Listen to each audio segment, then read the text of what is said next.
IB Nation, welcome to another edition of the Irish Breakdown podcast. It is Wednesday, August 9th, and no practice today for Notre Dame, but we're still going to talk about Notre Dame practice because yesterday, actually last night, Notre Dame had their 12th practice of fall camp, which means they're almost to the halfway point between the beginning of the season, or between the beginning of fall camp and the beginning of the season, which kicks off on August 26th when Notre Dame plays Navy in Dublin. So very excited about that. So we're going to talk about last night's practice. It was a full practice, so that was exciting to be able to see a full practice. We got a chance to see a lot of competition. I'm going to give some overall thoughts on what I saw. Then I'm going to dive into the defensive practice and then the offensive practice, and then I'll talk a little bit of special teams. And so it was fun to be at the practice last night. They practiced at School Field in South Bend. We were not allowed to take any video or photos, so we don't have anything like that to show. But it was fun to be part of the to see the action last night. And sitting there with Vince and Sean, and Vince and I are just kind of getting some chuckles out of some of the stuff we saw from the practice, because you're just reminded of where they are right now as a program. It's sort of that you all remember a couple weeks ago when I said kind of the stages of fall camp. And the first stage was sort of like right before camp, and that first 3 to 5 days where you're just like, we're amazing, we're going to beat everybody. Then by the time you get to like week 2, you're like, we suck, we're not going to beat anybody. And then by the time you get closer to the season, you have a better sense of who you are. Well, right now, Notre Dame is in that sort of that we suck period. Now, they may not think that, but what that means is you kind of get into practice 10 to 15 or 16. It's like right in the middle. You kind of get to that middle point, through that middle point, and you start getting heavy legs. You can't jump as high. You can't run as fast. Your balls that you were hitting over top on post routes early in fall camp, you kind of get what we call camp arm for quarterbacks. You get kind of that dead leg if you're a skill player. We saw a little bit of that last night, which was kind of funny to see. But there was also a lot of great stuff we saw last night, and I'm looking forward to really talking about it. Now, here's something a little different. I know the Wednesday show tends to be just a solo show, no mailbag. Ryan is actually in the kind of producing today, so he's on the back end. He's in the chat, and he's in the show, so he'll be starring questions that he will bring up when we get to the end. So we will have a mailbag at the end, so you can go ahead and throw your mailbag questions in there now, and when we get to the end of the show, into the practice breakdown, I'll go ahead and dive into those. One thing that I'm not going to do, I know this tends to be something people like to do a lot, is ask me to respond to what other people wrote or said or reported. I'm not doing that. Can only talk about what I saw and my impression and my opinion of what we saw from practice yesterday. So let's dive in a little bit. And for those of you who are not message board members, this is a reason why it's good to be on the Irish Breakdown message board, because a lot of this got put up last night. It got late last night, but a lot of this got put up last night. So my first part of the practice report, I put up around 10:20 because the practice got over. I mean, Vince and I got home, a little just before 10 o'clock, and got right downstairs, told my wife, hey, good to see you, love you, but I got to get downstairs and get to this practice report. So got down to it and put it up kind of in segments, big picture, defense, offense, and then so you would have seen some of this stuff. You would have seen a lot of the stuff you would have seen last night. So let's dive in first with the overall thoughts on yesterday's practice. I was very encouraged by what I saw yesterday, just as a football team, right? And a couple things that we noticed. Obviously, a lot of competition that we saw last night, a lot of chirping. And there was a lot of intensity in last night's practice. It was a very physical practice, not a ton of tackling.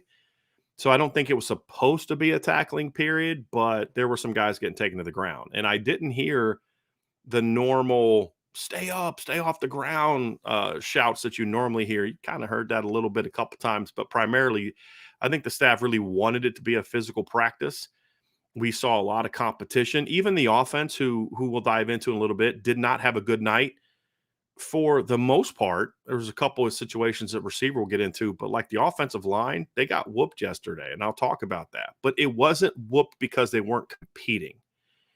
It just was a day where the defense played a lot better than they did. But there was a lot of competition last night, and that's what I like to see. A lot of energy, a lot of real energy, They started the practice off with a competition period, which I'll kind of talk about now, not specifically offense or defense last night, but they started off with this competition period. So they get out of stretch. Team is stretching down to the left. Quarterbacks are down throwing to the right. So I'm kind of watching the quarterbacks throw the ball around, and then they come down and they do sort of this competition period. We've talked a little bit about it before, but they did 2 receiver DB one-on-ones on a fade route, and then they did 2 receiver DB kind of one-on-ones in space. And then they ran 2 goal line plays, offense versus defense, 1 offense versus 2 defense. So they get out there. The first play is Jaden Mickey against Rico Flores. Jaden Mickey just drives Rico out, forces an easy incompletion. So that was a win for the defense. Next rep was Braylon James, was matched up against Eddie Schuyler, beat him kind of easily. Eddie recovered late, but Braylon outplayed him for the ball, made a really nice catch. Then they go to the open field drill. And so what they would do is they would line 2 receivers up. So this is the back-to-back, or a receiver and a DB up back-to-back. And then at the signal, they would run apart like 5 yards, turn and face each other. And then it was like this open field tackle. And then like you had offensive players on one side, defensive players on the other side. And you kind of, the offensive player would run at them. You'd have to tackle them, but you had to stay within sort of where the two teams are. And the first one was Leo Scheidler, who's Eddie's younger brother, against Luke Talich. And Leo took the rep, attacked Luke. Luke was kind of breaking down, and Leo made a really nice make you miss play to beat Luke Talich. And then the next rep was Jordan Faison, the freshman walk-on receiver, against Micah Bell. Now, Jordan Faison's not your typical walk-on receiver. Ryan and I actually had Luke Talich and Jordan Faison on our show on signing day. And we've pointed this out. These are not your typical walk-on football players. And Micah Bell took a good angle to Jordan. He was attacking sort of to the edge to the right. Micah's got a good angle. Micah comes at him, and Jordan stiff arms him into the ground. It wasn't as bad as the Audric Estime Syracuse stiff arm last year, but it was a similar type of thing, and the offensive players just kind of went off. So then they went to the goal line period, and the first play, Xavier Watts comes screaming off the backside on a backside pressure, reads the shovel pass perfectly, blows it up, big win for the defense. So at this point in time, it's I think 3-1 or 3-2 for the offense. Then the next play, it's they just run a fade route. Sam Hartman, I believe it was Sam Hartman was a quarterback. I didn't actually I was watching something else, but I believe it was Sam Hartman was a quarterback. And he throws a fade route to Matt Salerno. Christian Gray was in coverage. Christian Gray had great coverage on Matt Salerno. And it was kind of a fade, but it was like towards the sideline. Matt Salerno kind of reaches out with one hand, hauls it in, gets at least 1 foot down. It looked like he might have got 2 feet down. Ref signal, because there were refs there last night, ref signal touchdown, and the offense goes nuts. So again, even though it started off well for the offense, and even though they ended up, I thought if you had to pick a winner or a loser, who was the better unit, it was definitely the defense. But it just goes to show that there wasn't, I didn't see like necessarily a lack of effort from a unit. There may be a player here, player there, but on a rep, but it was a really competitive practice. It just was one that the defense controlled action. I've told you all before fall camp, first couple of weeks, the defense should be ahead of the offense, and that was definitely true last night. But it wasn't just because of them just being naturally ahead. I really liked what I saw, but just big picture, I was really encouraged by what we saw last night from just from a competition standpoint with the offense and the defense. Then we got into a little bit of special teams. I'll kind of get some of the special teams out now, because I know some of you all love special teams. But here's we kind of got to see some punting and kicking last night, place kicking last night. Spencer Schrader had 3 kicks from 52 yards. He missed the first 2, made the third. The first one, he just kind of got under. You could just hear it coming out off of his foot, and you could see it. He just kind of got up really fast, and you knew it wasn't going to get there. Fell just short. His second one was right on. He hit it good. I mean, it was right on distance-wise. He just missed.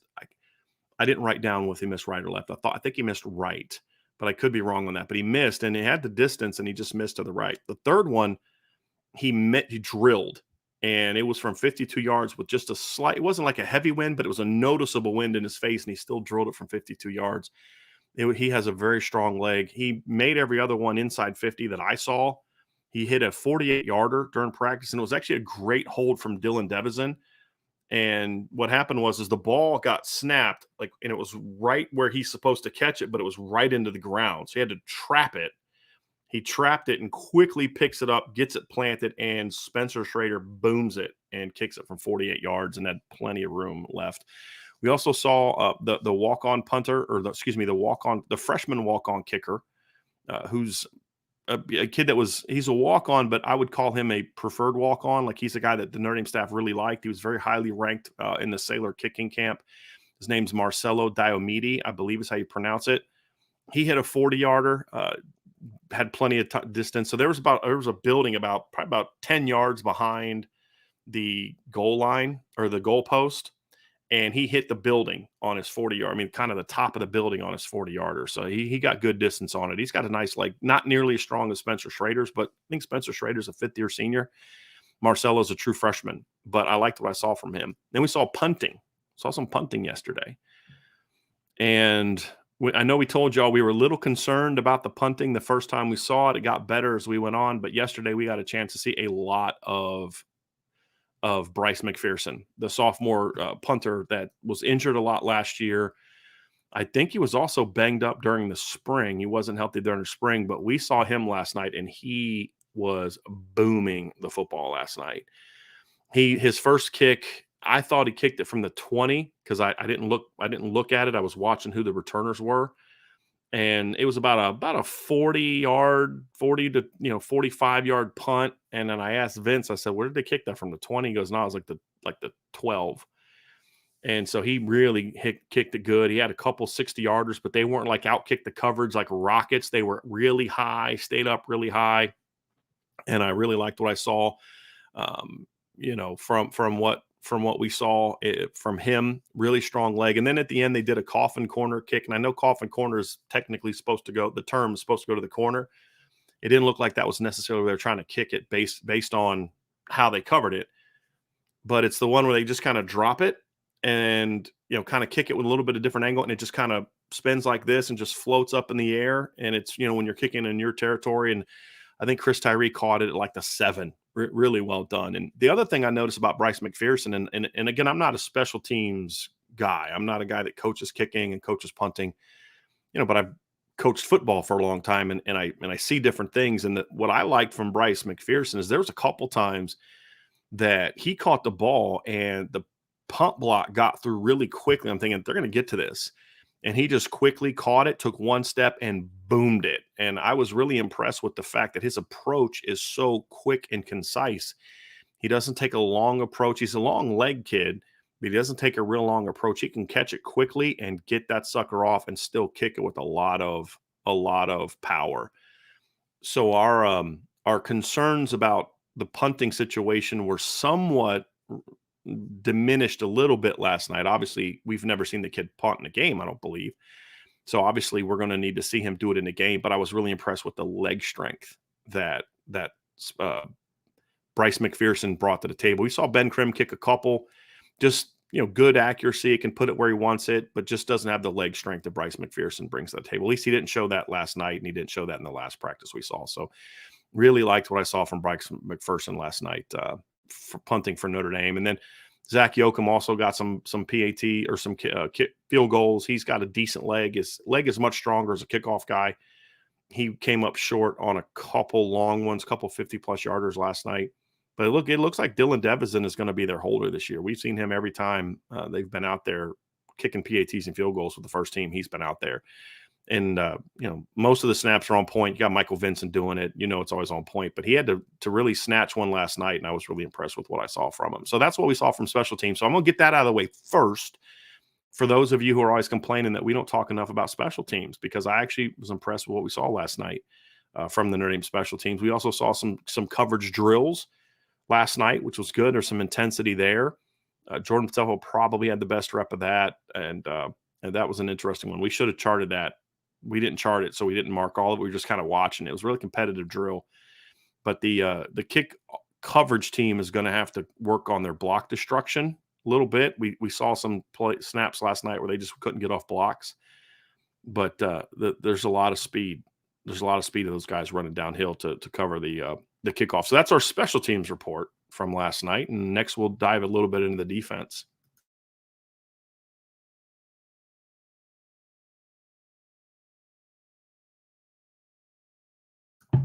So let's dive into the defense report, and I appreciate your patience today. My voice is a little bit shot from yesterday's show, but so I'm gonna be able to sip some tea, and that helps me get through. So appreciate y'all's patience. Let's talk a little defense from last night. Obviously, I reported on this on the board. I felt the defense last night was without question the better unit. Doesn't mean they were perfect. Doesn't mean that they dominated every rep. Doesn't mean they won every rep. But just from once they kind of got through the competition period and started going into uh, the one-on-ones, I thought were more offense oriented. The running backs had a lot of success in the one-on-ones against the linebackers. 7-on-7, not 7-on-7. They did a 7-on-7 last night. They did a half field read. And that's basically pick half the field. So you got like a receiver, a running back, another receiver, a tight end, receiver, running back, 2, 3 receivers, some kind of trips, some kind of 3 receiver released concept against a linebacker, safety in a corner, or a nickel corner and a safety, whatever package they were in at the time. Mostly working on zone concepts. Won't get into the specifics of it because they obviously don't like us to do that. But saw a lot of different zone looks. I thought the receivers did very well during that period. I thought the DBs closed well. It was a very competitive period. Where the defense really started to control action to me was during when we went to the team stuff.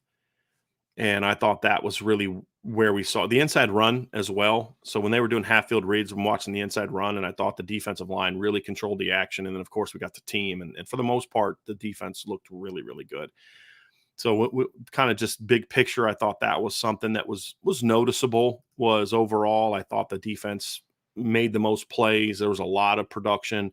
The way that they slated the practice, it was ones on ones at times, twos on twos at times, like that. But there was also times there was the one offense against the 2 defense, or the one defense against the 2 offense.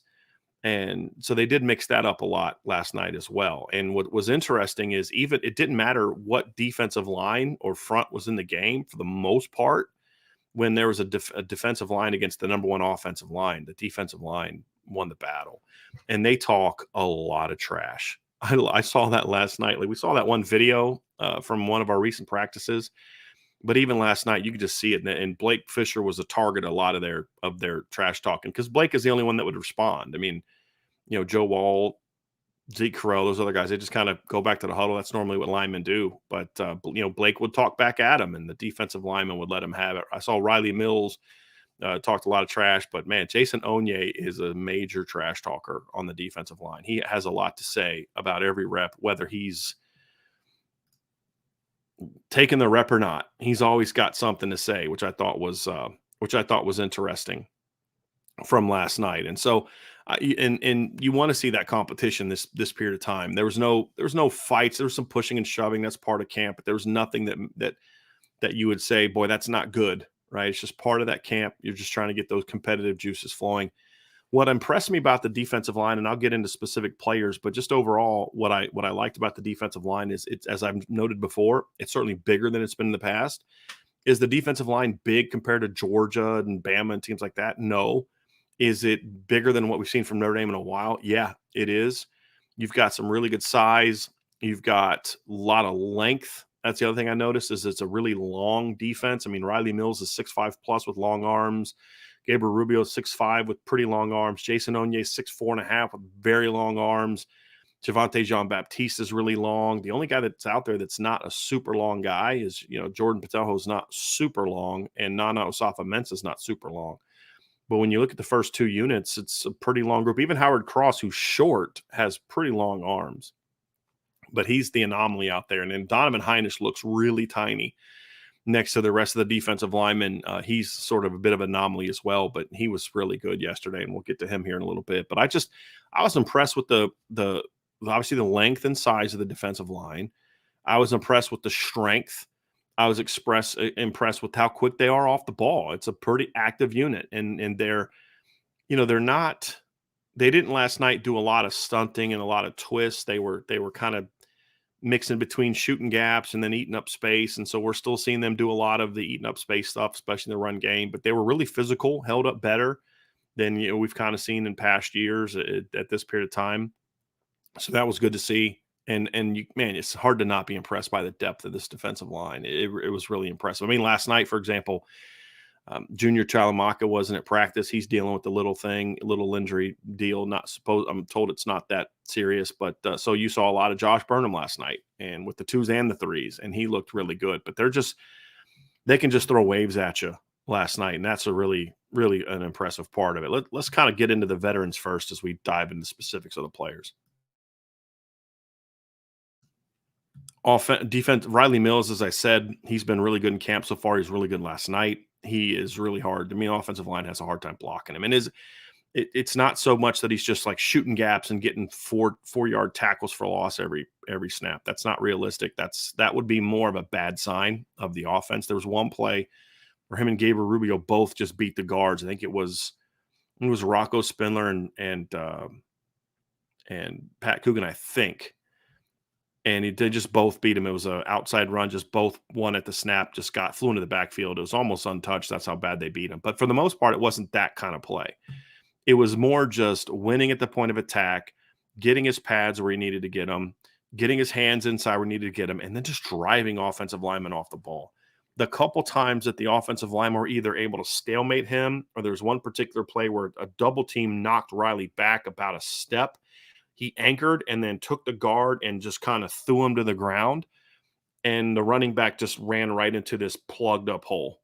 And it was just kind of one of those things where you like that competition. You like the way that he battles. He's playing physical, but he's also still making plays. At least he was last night in the run game. Didn't notice Riley a ton in the pass game last night, but they were running the ball a lot last night too. It was definitely a practice where they were trying to get work on their run game last night. And he was very good in those instances. I thought Howard Cross had a solid practice. Didn't really watch Howard a lot because honestly, we already kind of know who he is. So I didn't really key on him a ton. Was really impressed with Gabriel Rubio. He's big, he's physical, and he was a little bit more penetrating last night than we saw him last year, and he's one of those guys we're learning a little bit about. His quickness is still there, even though he's a little thicker now and noticeably bigger. But he had a lot of production last night, was really physical at the point of attack. There was a play where there was a 3rd and 1 because they were doing down and distance stuff last night, and it was 3rd and 1, and he just whooped Pat Coogan off the ball, just whooped him. And then he's about to make a tackle, and they blow the whistle. Plays dead, so he ended up not hitting the running back, and it was a false start. But man, he was about to blow that play up. It was almost one of those plays where they were lucky that it was a false start because otherwise it was about to be 4th and about 4 because he was about to make a big play in the backfield. Jason Onye was really athletic and active last night. He holds up much better at the point of attack than really I thought he was going to. I thought he was very active last night, had some really good plays. Blew up a toss play last night, read a screen and sniffed out a screen last night. So those are the kind of instinctive plays that he's athletic and he's long and all that kind of stuff, but does he have a feel for the game? That's something that, we needed to find out because this is a kid that only played 2 years of high school football. Last night, he looked like it. He was for the most part gap disciplined, but being able to sniff out some of those plays was something I really liked from him. Didn't watch a ton of Nana or Jordan Patelho just because I can't watch everybody, and I wanted to focus on the inside guys and then some of the other positions, offensive linemen. Nana had a couple really impressive edge sets against the run that you just couldn't ignore because the ball was going that way, and he was good in that regard. And I'm not saying Jordan Patelho didn't do anything. I'm just saying I didn't key on him when he was in there. I just was trying to watch more of the inside guys, so I don't have a lot to report about him. Donovan Hines, as I mentioned earlier, really good night last night. He's still going to have to put on some more weight and add a little bit more strength. He's just a redshirt freshman, but he's really strong for his size. He's really quick, and he was very disruptive. I think I had like 3 or 4 plays where I was like, because the way I chart notes is I'll put like just a number, 41, beat 78 and kind of talk about the move and, 41 disruptive in A gap or whatever the case may be. And I had like 4 or 5 different little notes on 41 last night. 41 is obviously Donovan Hines. So I liked what I saw from him. His athleticism is really noticeable. He's one of those kids where this season, if he's playing, you just hope it's more in a limited amount of reps, simply because you wonder how's he going to hold up over 30, 40 snaps in a game right now. But with another year in the weight room looking into 2024, he should be in a much better position to have more of a Howard Cross type of role. But what we saw last night, though, is if his number gets called on this year, and you can kind of somewhat limit the situations where he can, and when I mean limit, it's about obviously protecting the wear and tear, but also you're not going to want Donovan Heinisch in there right over the nose on 3rd and inches when they're in 14 personnel. Right? That's just not where you're going to be using him right now. He's a quick, penetrating, disruptive player right now that's got really good strength for his size. So I liked what I saw from him. Tyson Ford played mostly outside last night. He has the big thing with Tyson Ford, and I didn't report on this in the post, is Tyson's big thing is just going to be consistency. He looks good. He's athletic. When he comes off with purpose, he's explosive. He's long. He gets his arms on blockers. He knocks them back. He looks really good. He's an impressive looking athlete. But then there's other reps where it's just like, okay, you didn't come off with the same urgency, the same force, the same fire, and that's going to be the big thing for Tyson is just he's got to learn. And this is something we've seen in other periods. We saw this in the spring. We saw this a little bit in other practices where there's just an inconsistency there with the way Tyson goes about his business. Once that gets figured out, or if that gets figured out, that's when you start to really, really get worried about Tyson Ford if you're an opposing team. But, man, the God-given ability with that kid is really impressive, really impressive. Nkana Anna looks healthy. He was really stout at the point of attack. I didn't see him really penetrating a lot, but I thought he held up well at the point of attack, which you'd hope from a kid that's 310-plus pounds. So, interior defensive line last night, folks, I was really impressed with. And they dominated really all night. There was a couple plays here and there where, guards had good blocks. There was a nice long run by Devin Ford. And when I mean long, last night long was like 12 yards maybe. And Devin got up and was fired up and gave the first down signal, but that was about it. I mean, the other ones were like 4 yards, 5 yards, 8 yards, and a bunch of zeros and minuses and ones and twos last night. But just inside, they're very active. They're strong. They compete. They use their hands well. It was a really impressive group watching the defensive tackles last night. And then the reason I watched them a lot last night is because that's one of my concern spots. Really, the guard positions and the defensive tackle positions are two positions that we look at and say, boy, what's it going to be this year? How are they going to be this year? And, even though they weren't doing a lot from a pass rushing standpoint, even in the pass game, they were getting kind of a pushback, even though they weren't getting to the quarterback, I should say, not so much not giving a pass rush, but not getting to the quarterback. They were driving those guards and centers back, and the quarterbacks just didn't really, you could tell, just weren't super comfortable sitting in the pocket last night. So that was very encouraging to see when you talk about evaluating the defensive tackles.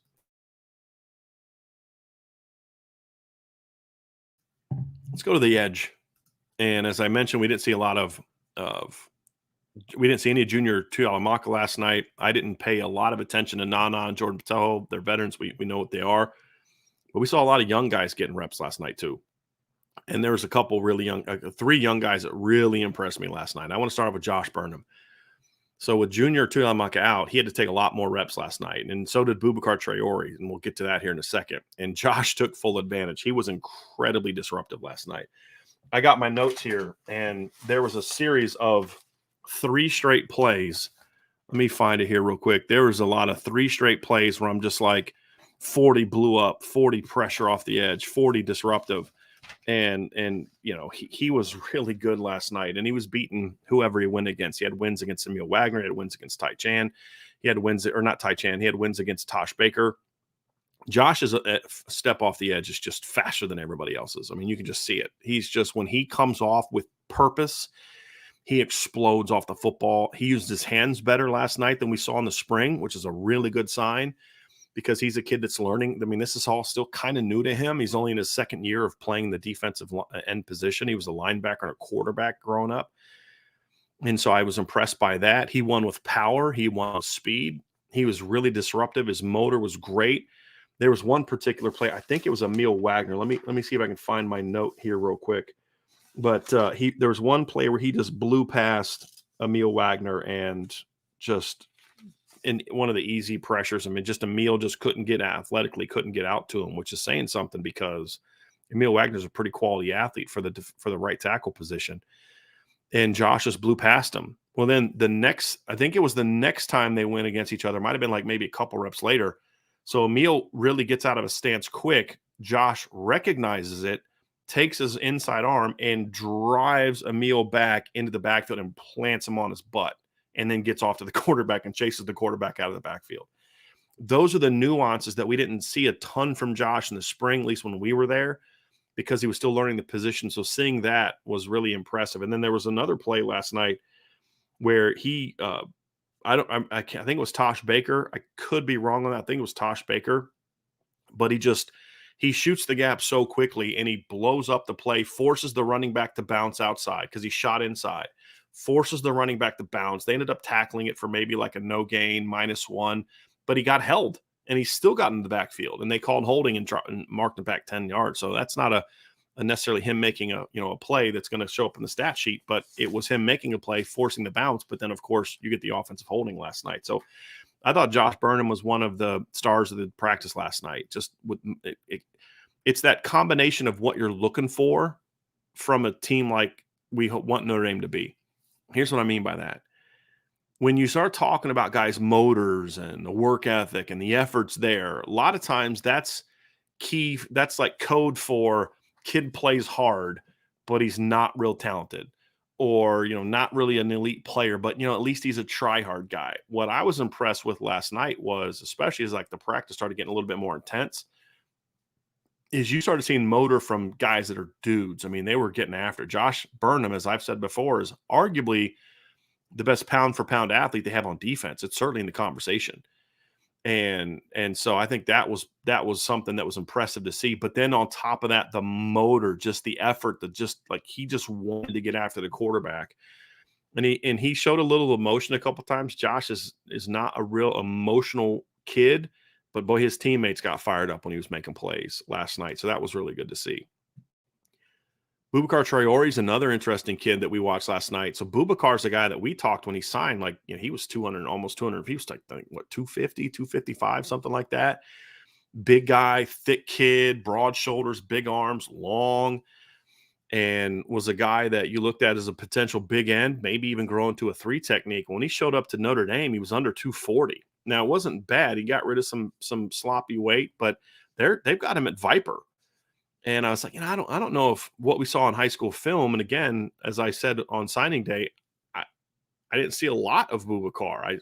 From the senior film, we saw some junior film, but not a ton. And it's kind of a little bit of an unknown, which is why I didn't have him ranked as high as others. But you could even see the elite upside for him, because he was my number one upside guy on the defensive side of the ball. And I just thought he would need some more time, and he still does. He needs time, and he's getting weight room and all that. But what I was surprised with last night was how explosive Boubacar is off the snap. That shocked me. Like, he looked like a Isaiah Foskey type of Viper last night. He really did. I was not really expecting that, to be honest with you. I was expecting a guy that was going to look to be, he's playing Viper now, but he's going to be a big end, kind of like we thought with Aiden Govira last night or last year. It's like, he's good there, but he's probably going to be a big end when it's all said and done. I don't know if Boubacar can stay at Viper. We'll see how he is as far as just kind of being able to show just the nuances and how much he grows and gets bigger. But I got to tell you, man, he is a really athletic kid, and he had some impressive reps last night. He had 2 pass rushes where he just blew past Tai Chan. Now, keep in mind, I'll say it right now, he is a kid about hold on, give me 1 second.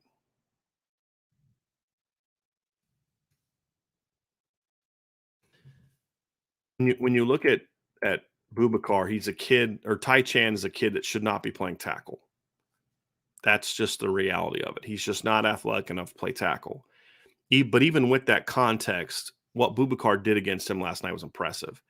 He beat him with speed easily. There was one time he beat him so bad around the edge that he would just kind of came around and just like knocked the ball out of Kenny Minchie's hands. Just blew past him on the edge, just bam, just tapped it out of his hand. And obviously the defensive players kind of went a little bit nuts on it. And then there was another play where he just came back and did what Josh did to Emil Wagner. He just took Tai Chan, who's a big kid, and just drove his arm into him, inside arm, and just knocked him back and just pancaked him and put him onto the ground. And that was something that was really good to see. Motor, like a lot of freshmen, just a little inconsistent. You could tell there were times he wasn't quite sure what he was doing. He's kind of looking around, trying to get a call to snap, and he just kind of comes off a little bit uncertain. But when he knows what he's doing, man, it is impressive. He can really explode off the ball. Another freshman that impressed me last night is, is to come off and say, um, it was Brennan. Hold on one second. Let me respond to this. You guys keep asking questions while I'm doing a show, right?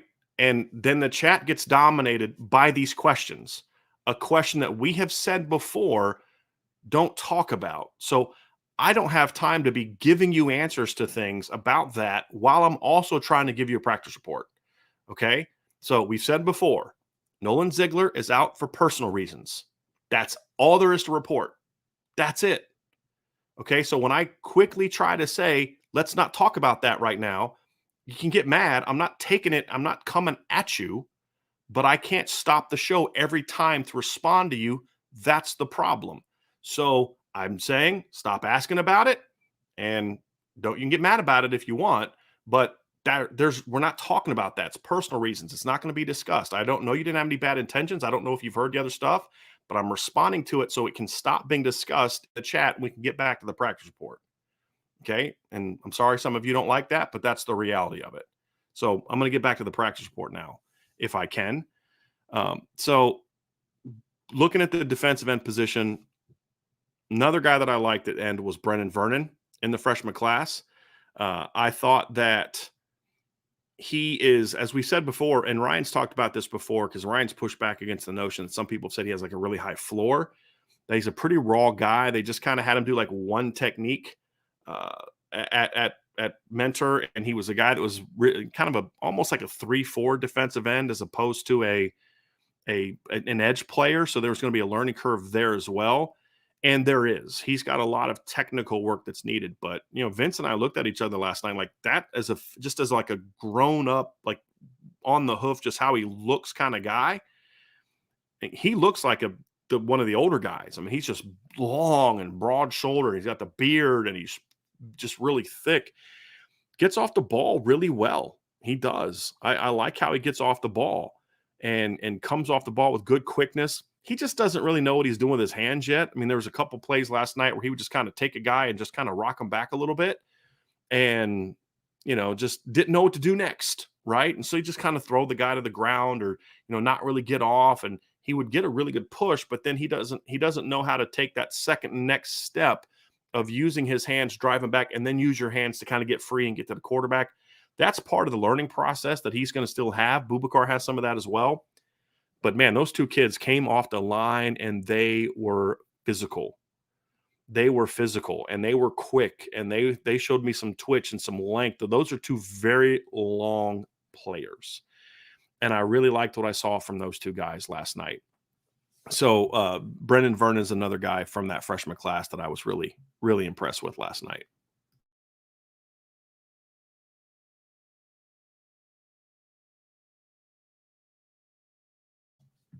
Let's go through a couple other aspects of, I'm just going to look through my notes real quick, just make sure I didn't miss anybody on the defensive line. I did not. And I spent a lot of time watching the defensive line last night. Obviously, I can't watch everybody. So certain positions I don't get as much. I'm not going to have as much on them. So like linebackers, I'm not going to have a ton on. Safeties, I'm not going to have a ton on. Some of the corners, but I really wanted to focus on the D-line. Linebacker-wise, a couple of notes that we did see. One-on-ones, I thought the linebackers they had some issues handling the running backs, but I think that that's an offensive-oriented drill. They were a little better in team. There's definitely some route recognition work that's needed from the linebackers in the pass game. I thought the run game, they were pretty good. I think J.D. Bertrand is this is pass game, right? But J.D. Bertrand's an exceptional screen guy. We've always known that. He looked really good doing it last night. He sniffed that out. I didn't really pay a lot of attention to him and Jack Kaiser, to be honest. I thought Maris had a quality night last night. He was decent in his drops, but he was very active in the run game. He would kind of hammer his proper gaps and really be physical at the point of attack. Gap assignment correct or gap correct. was good. He had a couple plays where he was able to win in his gap and get into the backfield and blow up plays from behind. That was obviously good to see. And he had I thought he had a solid practice. He had a good, I think it was a tunnel screen he read well, or perimeter screen he read well. So I thought he had a solid night. Javonte Jean-Baptiste is someone that I didn't mention on the edge. He's a guy that, I mean, didn't see him make a ton of plays. He had one really good win late. I think it was against, I'm trying to remember who it was against. I honestly it might have been Tosh. It was Tosh Baker. Had a really nice pressure off the edge, just a really quick burst off the edge. Didn't see a ton from him last night. But he moves well. That's about all I could say about him right now. I just didn't see him take a ton of reps last night, but he runs really well. Back at linebacker, Jalen Sneed. I wrote this in the practice report last night, and what I said was Jalen Sneed had sort of it was like a tale of two practices. There's the practices where he's allowed to attack downhill and fly downhill, and he looks really good. Then there's the practice part of it where he's got to read and flow and do all those kind of things, and he's just not there yet.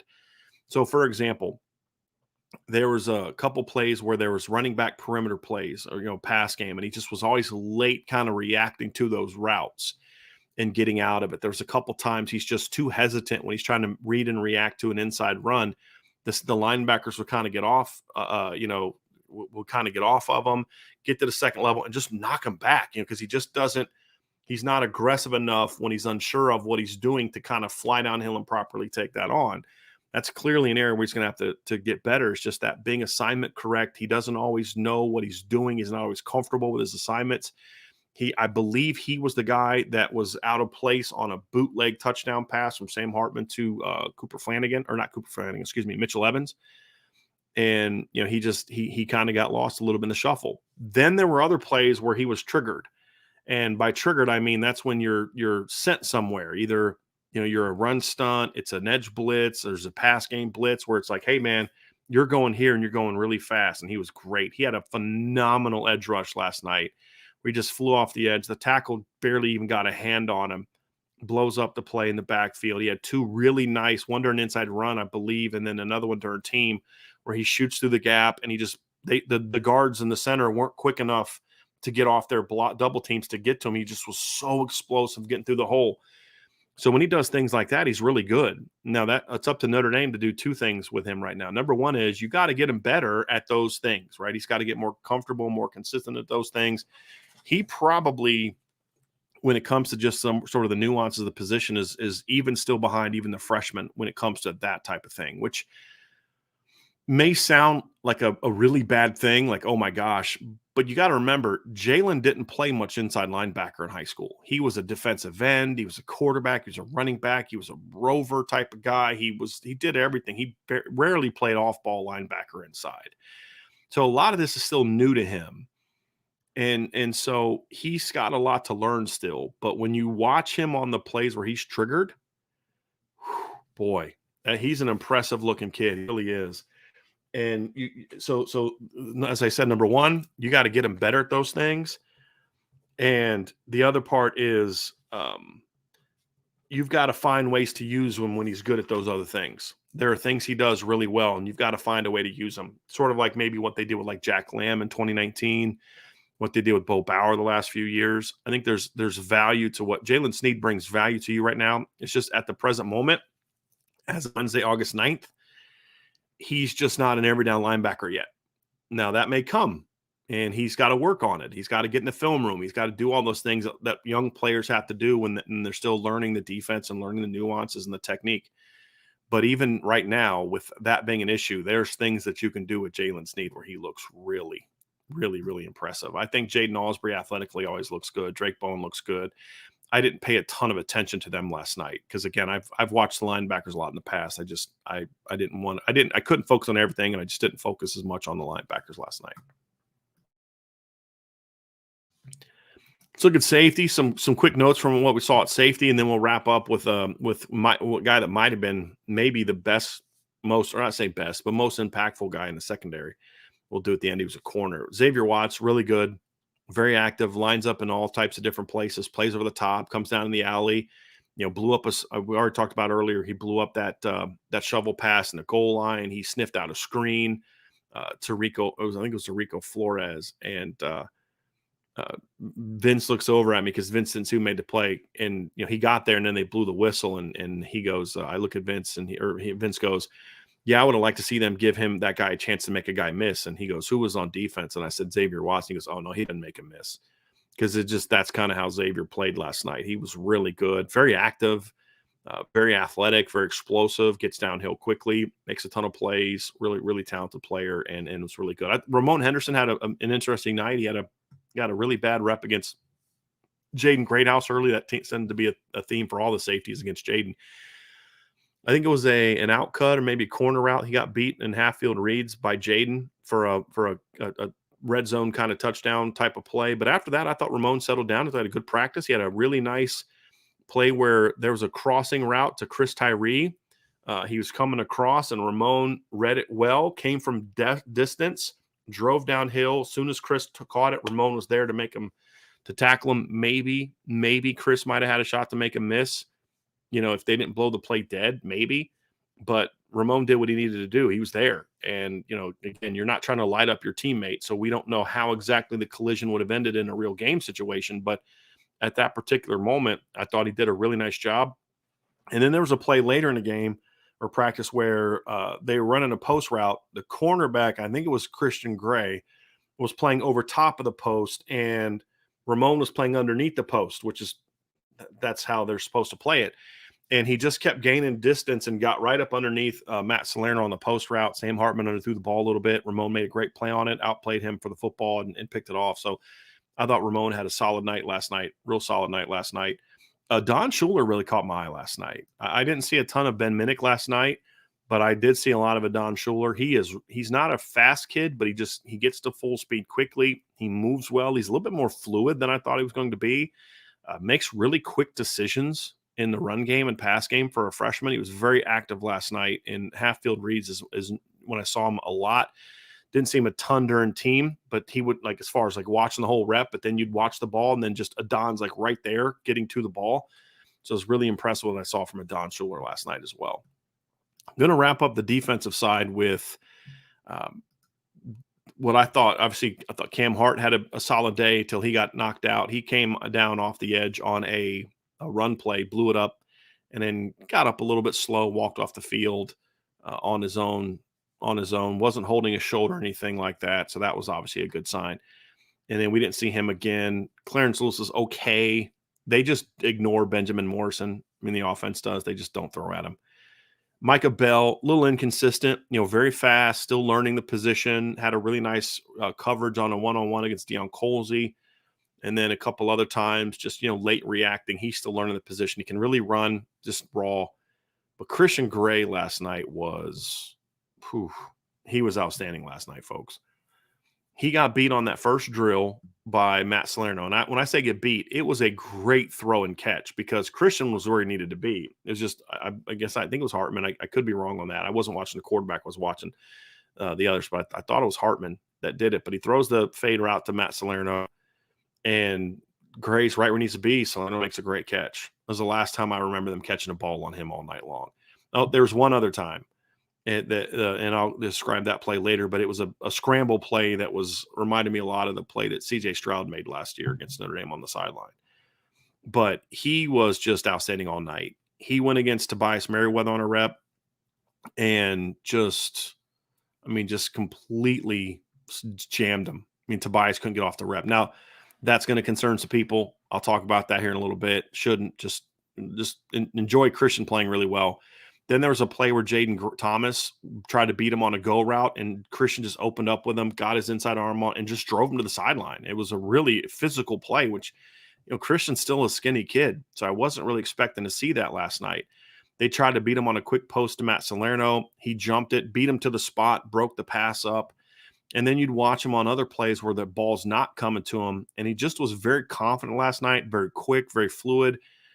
being in a defense that allows him to play a lot of man, he doesn't have to have a lot of knowledge of 15 different coverages. He can just line up and play. And he was really good. And that was a good sign, because the last time we saw them sort of have a competition practice earlier in the week, the receivers made more plays than the DBs. And this is, why you shouldn't overreact to one practice. But Christian got beat. He just kind of got out physical for the ball. We've seen that happen a couple times, but he really stepped up last night. He was a lot more physical. It reminds me a lot of, this is really unfair to say, but just he looks a lot like Benjamin Morrison, similar height, similar body type, easy movements, like really easy movements, really fluid movements, really fast. He's probably faster than Benjamin, just pure speed, not as efficient as Benjamin was last year, but not far off. And so he really impressed me last night. He's gonna, as we said all summer, it's going to be hard for him to crack the top three, but he's going to make it hard. He's going to battle. He's going to make it hard. There's no doubt about it. And I really like what I saw from him last night as well. I thought he was one of the stars of the practice. And it's just one of those things where you're reminded last night of how good, and how well Mike Mickens has recruited that position. He has really turned it around, he's an impressive guy. There's no doubt. And you took it like veterans. Chance Tucker wasn't out there last night. He hasn't been out there for a few days. Ryan Barnes had a red jersey on, so he couldn't, which means he can't do team. And as we talked about this summer, you do not want to be a veteran cornerback and miss too much of practice with Christian Gray on the roster. It could be a situation where you just don't get it back. And if he can put some more practices together like that last night, he's just going to be one of those kids where you just say, hey, this kid's too good not to play. You got to play him. He's just too good not to play. And that's how good Christian Gray was last night.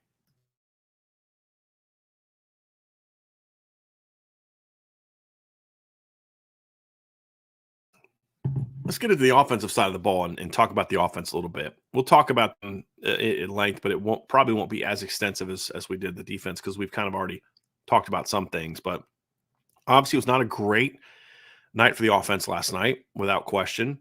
And you can kind of get into the whole defense is supposed to be ahead of the offense. And that's true. And that's why you shouldn't overreact to it. You shouldn't overreact to it as well, because as I explained to somebody last night, you say, hey, well, the defense won last night. Okay, here's a couple realities that I can share with you.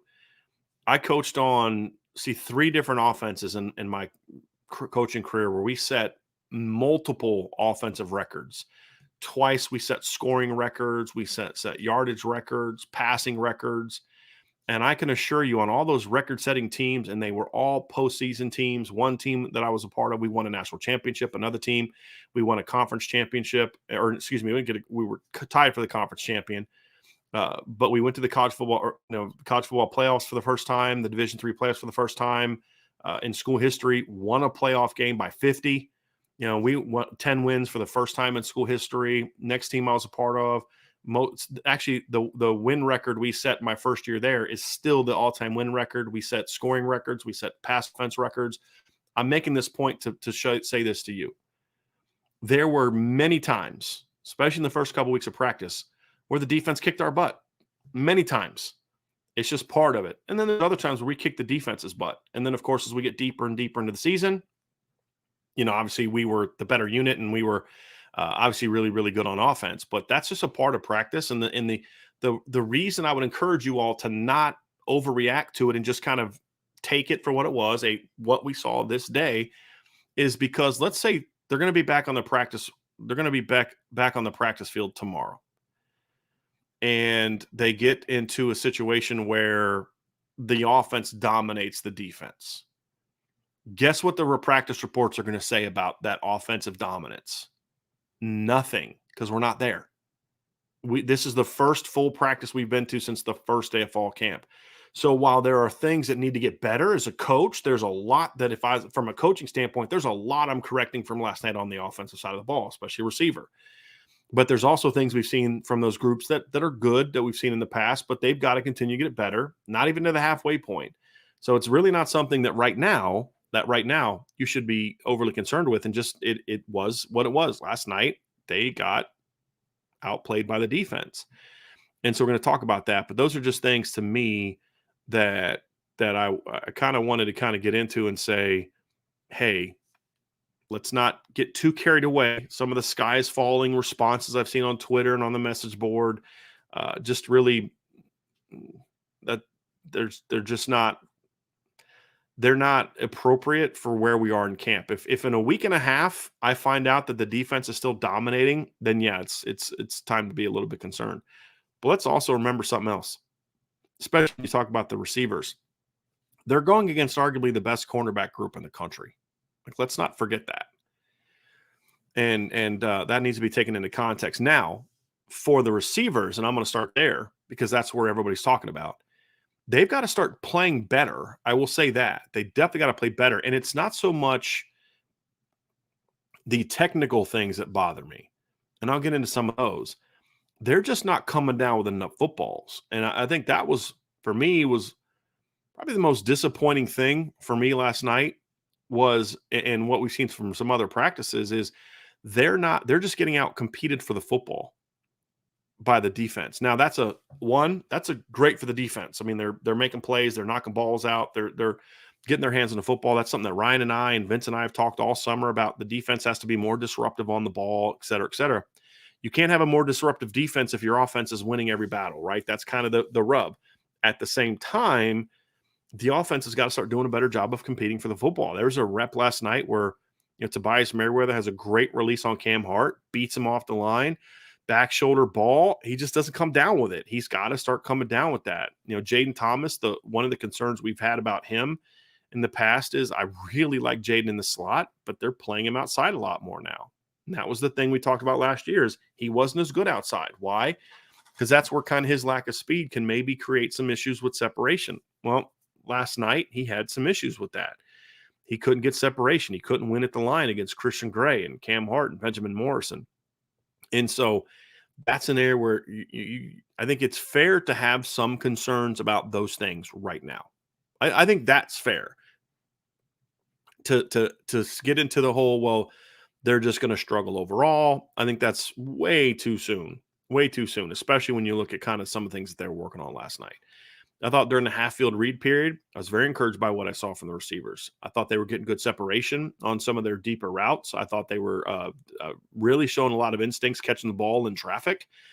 I thought that was very encouraging, finding those soft spots for the most part. A guy that had trouble with that multiple times last night, though, was Deion Colsey. There was a couple plays where he stopped in the window and the quarterback starts to throw, and then Deion just, for some reason, just kind of reacts and just moves, and then the quarterback throws the ball where it's supposed to go, and Deion kind of looks at him like, what's going on, and it was a mistake by Deion. Later in the practice, it's a one-on-one. He runs a comeback, and I think he should have ran a go route. There was some miscommunication, dropped an out cut or a comeback route that he shouldn't have had. There were some things like that, but he also had a couple really impressive catches during those periods as well. Jaden Thomas had a couple nice grabs during the half-field read period. As did Tobias. Guy that caught the ball really well last night was Braylon James, who's a guy that we've talked in the past about having some issues consistently catching the ball because you could tell he was thinking last night. Well, last night Braylon was a lot more confident. Obviously beat Eddie Schuyler in the one-on-one, which he should have. And Eddie's not just, Eddie's a walk-on, but Eddie's a good football player, good athlete, and it's a quality walk-on, but Braylon's got him by like 4 or 5 inches, and he's just the faster athlete. He should win that rep, and he did. I just don't want that to come as disrespect towards Eddie. There's another play in half-field reads where he ran like a little snag route. It's a quick route, 3 to 5 yards down the field, or 4 to 5 yards down the field. He's got to stop between the flat defender and the corner. He does. He finds in that right perfect spot, gets his head around on the football immediately. And I can't remember if it was Angeli or Minchie, just snaps the ball to him, and he just catches it with his hand, secures it, and gets drilled from both sides, held on the football. And then he had a really impressive rep in team. Kenny Minchie threw him a stop route late, and the ball came late. And so the corners just basically pulling Braylon down. And Braylon snatches his hands up, catches the football, brings it in. Really impressive play. And that's the thing I've said is he can do that. It's just when he's still thinking and he's not confident in what he's doing, he'll get into situations where he's just not thinking about making the catch because he's still wondering, okay, am I doing this right? When he knows what he's doing and he's confident, Braylon catches the ball just fine. And he certainly did that last night. Jaden Greathouse and Chris Tyree, to me, were the two most impressive receivers last night. Chris didn't catch a ton of balls, but he was open a lot. There was one particular play where he ran a kind of an in and an over, sort of like a climb route against Clarence Lewis and just accelerated away from him. A good ball from Sam Hartman. Maybe Chris Tyree has an angle to catch it and then outrun Clarence Thomas, who was kind of coming from over the top on him. But pressure came right up the middle, and Sam just kind of short-armed it, and it was behind him. We'll get to Sam here in a little bit. But Chris had some good moments last night. He was open quite a bit. I thought that Jaden Greathouse just looked solid. He had a couple outside reps last night, did well from the slot. Looked like he misplayed a seam route a little bit. I didn't see the entire route, but you could just kind of tell the way he was being coached at. They looked like he was maybe supposed to bend it inside a little bit, and he didn't. Ball fell short, but he's a really – I said Clarence Thomas. I always do that. It's Clarence Lewis. I see people in the chat saying that. I don't know why I keep doing that. That's probably like the 10th time I've called Clarence Lewis Clarence Thomas. Apologies to both of them. But I thought that that Jaden Greathouse had another good practice. He's just going to play. That's just as simple as that. He's going to play. Rico Flores probably had his roughest practice we've seen at Notre Dame and going back to the spring. Just had some issues kind of getting off the line at times and just has to be more consistent there. There was a wheel route where he came open, and if the quarterback would have seen him, he's probably open for a big play. And he missed it, and the quarterback didn't see it because he was pressured, and so he didn't throw it to him. But Rico, he was okay. He wasn't bad. He just sometimes he telegraphs his moves a little bit. But here's the thing too, and this is what I noticed last night. As a former receivers coach, I can tell you by the time you get to kind of week 2 of camp, the biggest arguments we would have as coaches or with the players going back at each other is you play against me every single day, every day. I can only use these moves so many times before you kind of know what's coming. And you start jumping the route and those kind of things. And so some of the stuff that Rico was doing that was getting him open early in camp is not getting him open now. Well, that's part of it as a receiver is you've got to, got to have a little bit of nuance to that. But you saw a little bit of that last night. The DBs knew what was coming sometimes, and they could kind of anticipate and jump the route. And that's going to play into some of those things too. They know the checks, they know the calls. And you start playing some of those things, but still no excuse for what happened last night.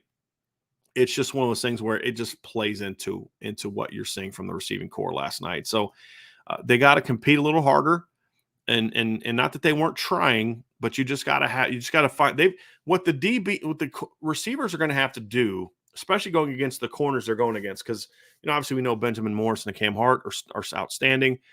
And Christian Gray was a big time recruit who's a very talented guy.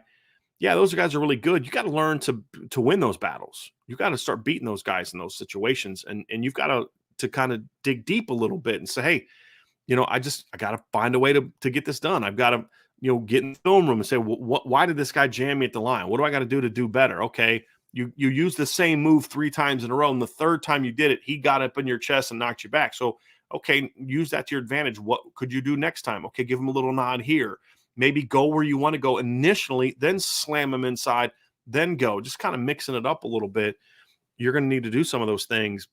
But the reality is Navy and Tennessee State and NC State and all them, they're not going to have 15 practices against you to be able to read everything that you're doing like we're seeing on defense. And so, but that's part of what makes you better as a receiver is they do know those things. And then you still got to find a way to win.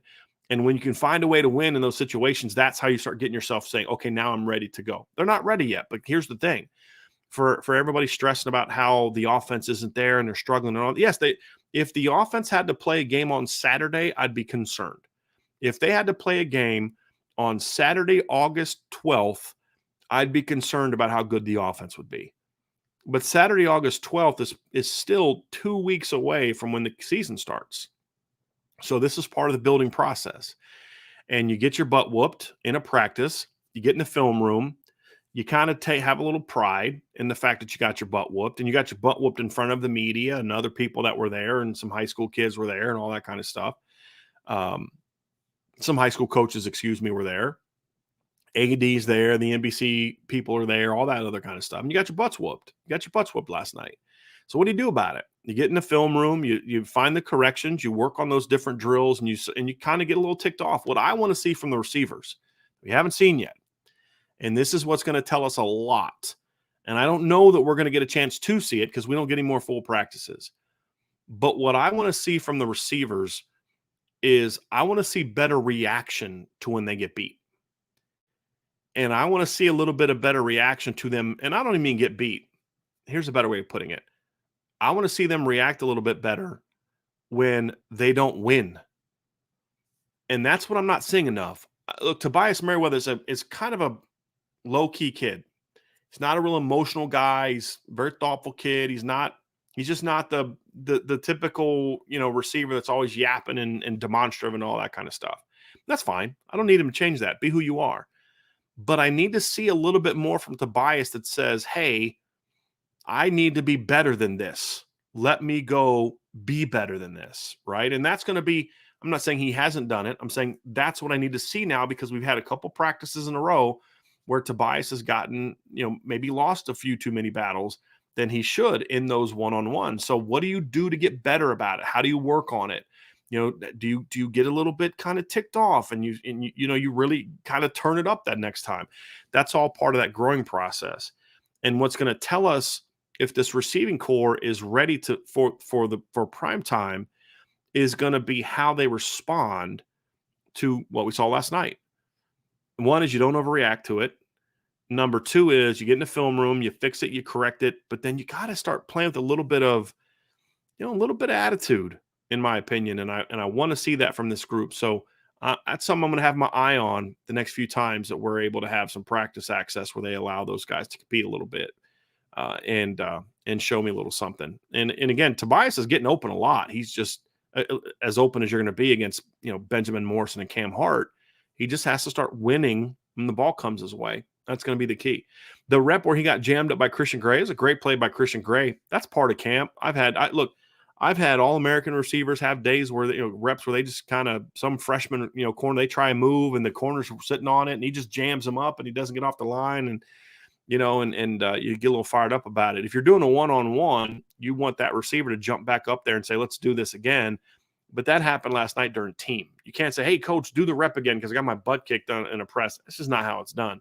You learn from it and you go back out there and do it next time. But the receivers are certainly going to have to play better than they did. Deion Colsey just has to be more consistent from an effort standpoint, right? And again, people are going to take that and say that he wasn't trying. It's not so much a trying part. I'm not saying he's lazy. I'm not saying any of those things that people are going to assume that I'm meaning by that. It's just there's still just times where it just looks like he's just uncertain of what he's doing or that he just doesn't turn it loose. And I want to see that from Deion because when he has good reps, man, he's really good. There's just so much inconsistency. He'll make a great catch on it. Like I had a written last night, like, zero, really good catch, low catch off the ground. And then I think the next ball or maybe two balls later, he just drops an easy comeback with nobody near him. That's a focus thing, right? That's not a lack of talent. It's not lack of tools. That's a focus thing. And, we'll see him smoke Benjamin Morrison on a post route. And then 2 days later, Micah Bell's covering him up, right? Like those are the things from Deion. It's just, we just need to see that consistency. And it's not even just consistency from an execution standpoint, but just be locked in, be locked in, just, know what you got to do and then go do it at a high level. And we're just not seeing that from really any of the receivers, but especially him. And we just need to see him get a little bit better.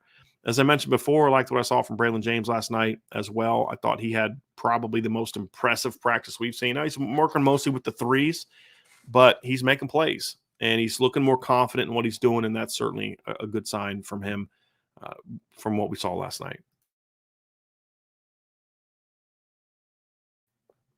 Running back wise, Audric Esme limped off the field early. Didn't look like it. I mean, I should say this because I'm not a doctor, but it just, the team docs are talking to him. He didn't look to be in severe pain. Who knows what that means? Jaron Payne limped off last night. So we saw a lot of Jadarian Price and Devin Ford. I think Jeremiah Love seemed to be a little bit hobbled as well. So we saw a lot of Jadarian Price and Devin Ford last night, and they did okay. They competed in the pass pro game. They were actually open a lot on pass stuff. They caught a lot of balls last night, and they're certainly very active trying to get them the ball. With Jadarian Price, you can tell, I mean, he's got the burst and that looks good. And he had a couple runs where he ran really hard, but you can just tell he's still shaking off the rust. A couple times he got to the line a little too quick, kind of ran in the back of guys, not real decisive just yet. Things that we know we've seen him do in the past is just, like I said, still shaking off the rust. Athleticism is good. Then you see the other kid, Devin Ford. I thought he looked more decisive. You could tell he's a little bit more experienced guy. He had a couple nice runs where he maximized the yardage that was there, 4 yards here, 5 yards there. He had like about 10 to 12 yard run, as I mentioned earlier. Does a nice job in the pass game. Actually, it was more quarterbacks. We'll talk about when we get quarterbacks. But, just they did okay. There just wasn't a lot of room to work last night for the running backs. There really wasn't. And, like I said, the front seven really won that battle. And that allowed them to just kind of clog up the run game a lot. And it seemed to be doing a lot of that. Let's talk O-line. We have seen Pat Coogan for the last 3 or 4 practices working with the first group of left guard, not Billy Schrouth. I wrote in my practice report, I think I know why Pat Coogan doesn't make a lot of mistakes. The problem is he's just not really quick. He doesn't have really quick feet, and he doesn't really dominate people. And so last night, you just see it. He just kind of does his job. I've said in the past, there's merit to that. But when they would kind of come at him with some quickness, he had a hard time. He got just whooped a couple times by Gabriel Rubio, and you just don't see him make a lot of plays. And then you look at Billy Schrouth, and he'll make some really impressive blocks, but then he'll make some mistakes. And so it looks to me, as of now, again, 12 practices in, that they're going with the guy for now that just does his job. Now, that could be one of two ways, one of two reasons. One is that's what they're doing. And until Schrouth executes at a higher level, they're just going to play the guy who's maybe doesn't really do much, but just other than do his job. Or they could maybe be doing it as a motivation to Billy Schrouth. I don't know the answer to that. I just know that when Billy Schrouth is in a game and he knows what he's doing, he moves people. That's against the first team line, the second team line, didn't matter who it was. And then there's times where you could tell he just didn't execute the assignment. For me personally, I think this opportunity, no disrespect to Pat Coogan, he's a try-hard guy. He is what I was referring to earlier, that try-hard guy, effort guy, great attitude. I mean, he just be the first offense. The first team offense is getting ready to go to the huddle. He's always the first guy out there. Love that attitude about him. But you could just see it. He just doesn't have the foot quickness to really play at the level you need him to play, constantly getting beat off the ball by the defensive line. Now, Pat's a strong kid, so he could kind of get beat off the line and still kind of stay engaged at times, but he doesn't move people because he just is constantly getting beat from an athleticism standpoint. I personally would put Schrouth back in there and just keep working with him. Let him get those reps. Let him get those reps. I would have done it the other way around. I would have had Schrouth working. And if you get to a point, maybe a couple weeks before the game and he's still making too many mistakes, then you could maybe work Pat Coogan in. But I just think this early in the process, it's a mistake, in my opinion, to not be giving Billy Schrouth more of those first team reps at the left guard position. And, we'll see if that changes at all. It could just be that they're giving Billy that work because they want to see, Pat that work because they want to see what he can do. I don't know the answers to that. We haven't seen enough of that. So we'll see how it plays out. But I didn't love that move. Rocco Spindler is clearly the top right guard right now. From a performance standpoint, and then just from a rep standpoint, I think he took almost all the reps at right guard last night. He did a solid job. Nothing special. Nobody did anything great last night. He did a solid job. Blake Fisher was really good in pass pro last night. Didn't get a ton of movement in the run game. Had one good run block where they came off of him. The best run last night that I saw, again, I wish I could have film to go back and watch it, but it was a cut that I thought came right off of Billy Schrouth. At guard. Zeke Correll got a little dinged up. It looked like to me they took his helmet back. He took his helmet from him, and then he got it back. But I think they just chose to not get him in there, let Ashton Craig get some work. So at that point in time, you've got Pat Coogan at guard, you've got Ashton Craig at center, who's got a bright future, but he's not ready yet. And that factored into why the O-line wasn't as dominant as it was last night either, because You didn't have some of your, one of your guys, one of your veterans didn't play a ton last night. He played and he's fine, but it looked more precautionary. And I think I could be wrong on this, but I thought he got back in again for a couple plays later. So again, I don't think it was anything major, but I'm not 100% certain of that. But they just kind of got pushed around a little bit last night. They competed, they just didn't play well. The line was constantly being reset on the defense, on the offensive side of the ball, which is not where the offense wants to be. You want to reset on the defensive side of the ball. They weren't getting much push last night. They were getting beat from a quickness standpoint last night. Got to the second level a couple times, but there's a couple times you see a guard running downfield to the second level, nobody to block, and you're like, dude, there was no reason for you to get off your double team. You don't get off a double team to get to the second level until you've either the guy you're working with has overtaken you, or somebody has flashed, and the other guy hadn't overtaken it. So you can still tell, again, 12 practices in, they're still working on timing and cohesion, and that's all part of camp stuff. I mean, you're going to be there. You're going to have some of those mistakes, so they're going to have to keep working through that, and they'll get there. And that's nothing that I'm going to necessarily be too upset about. We've seen the offensive line have some good moments in camp. Last night was not one of those moments. A couple comments on the freshman offensive lineman. A couple of veterans actually real first. So as I said, I thought Rocco did a solid job. Emil Wagner had a rough night last night. What you saw last night was the kid's got a chance to be really good, but he's just not there yet. And I wonder how much the moving him around to guard has maybe caused him to be a little rusty at tackle, and he's just got to shake that off a little bit, which is okay. I'm okay doing that with a number 2 as you're trying to find a place for him. I'm not criticizing Coach Rudolph for that, but when you then put him back out there, you can understand there might be some reps. But the thing is, he got pushed around a little bit last night from some power rushes from guys who aren't that big. So you could just tell Emil is still a work in progress when it comes to that strength and just the having enough meat on his bones. You got that got exposed a little bit last night. Now he's a strong kid. He's a quality athlete. He competes. He just based on last night, it's just not quite there yet. The other thing that we saw last night with the freshman offensive lineman, Charles Jagasaw is big and athletic and physical.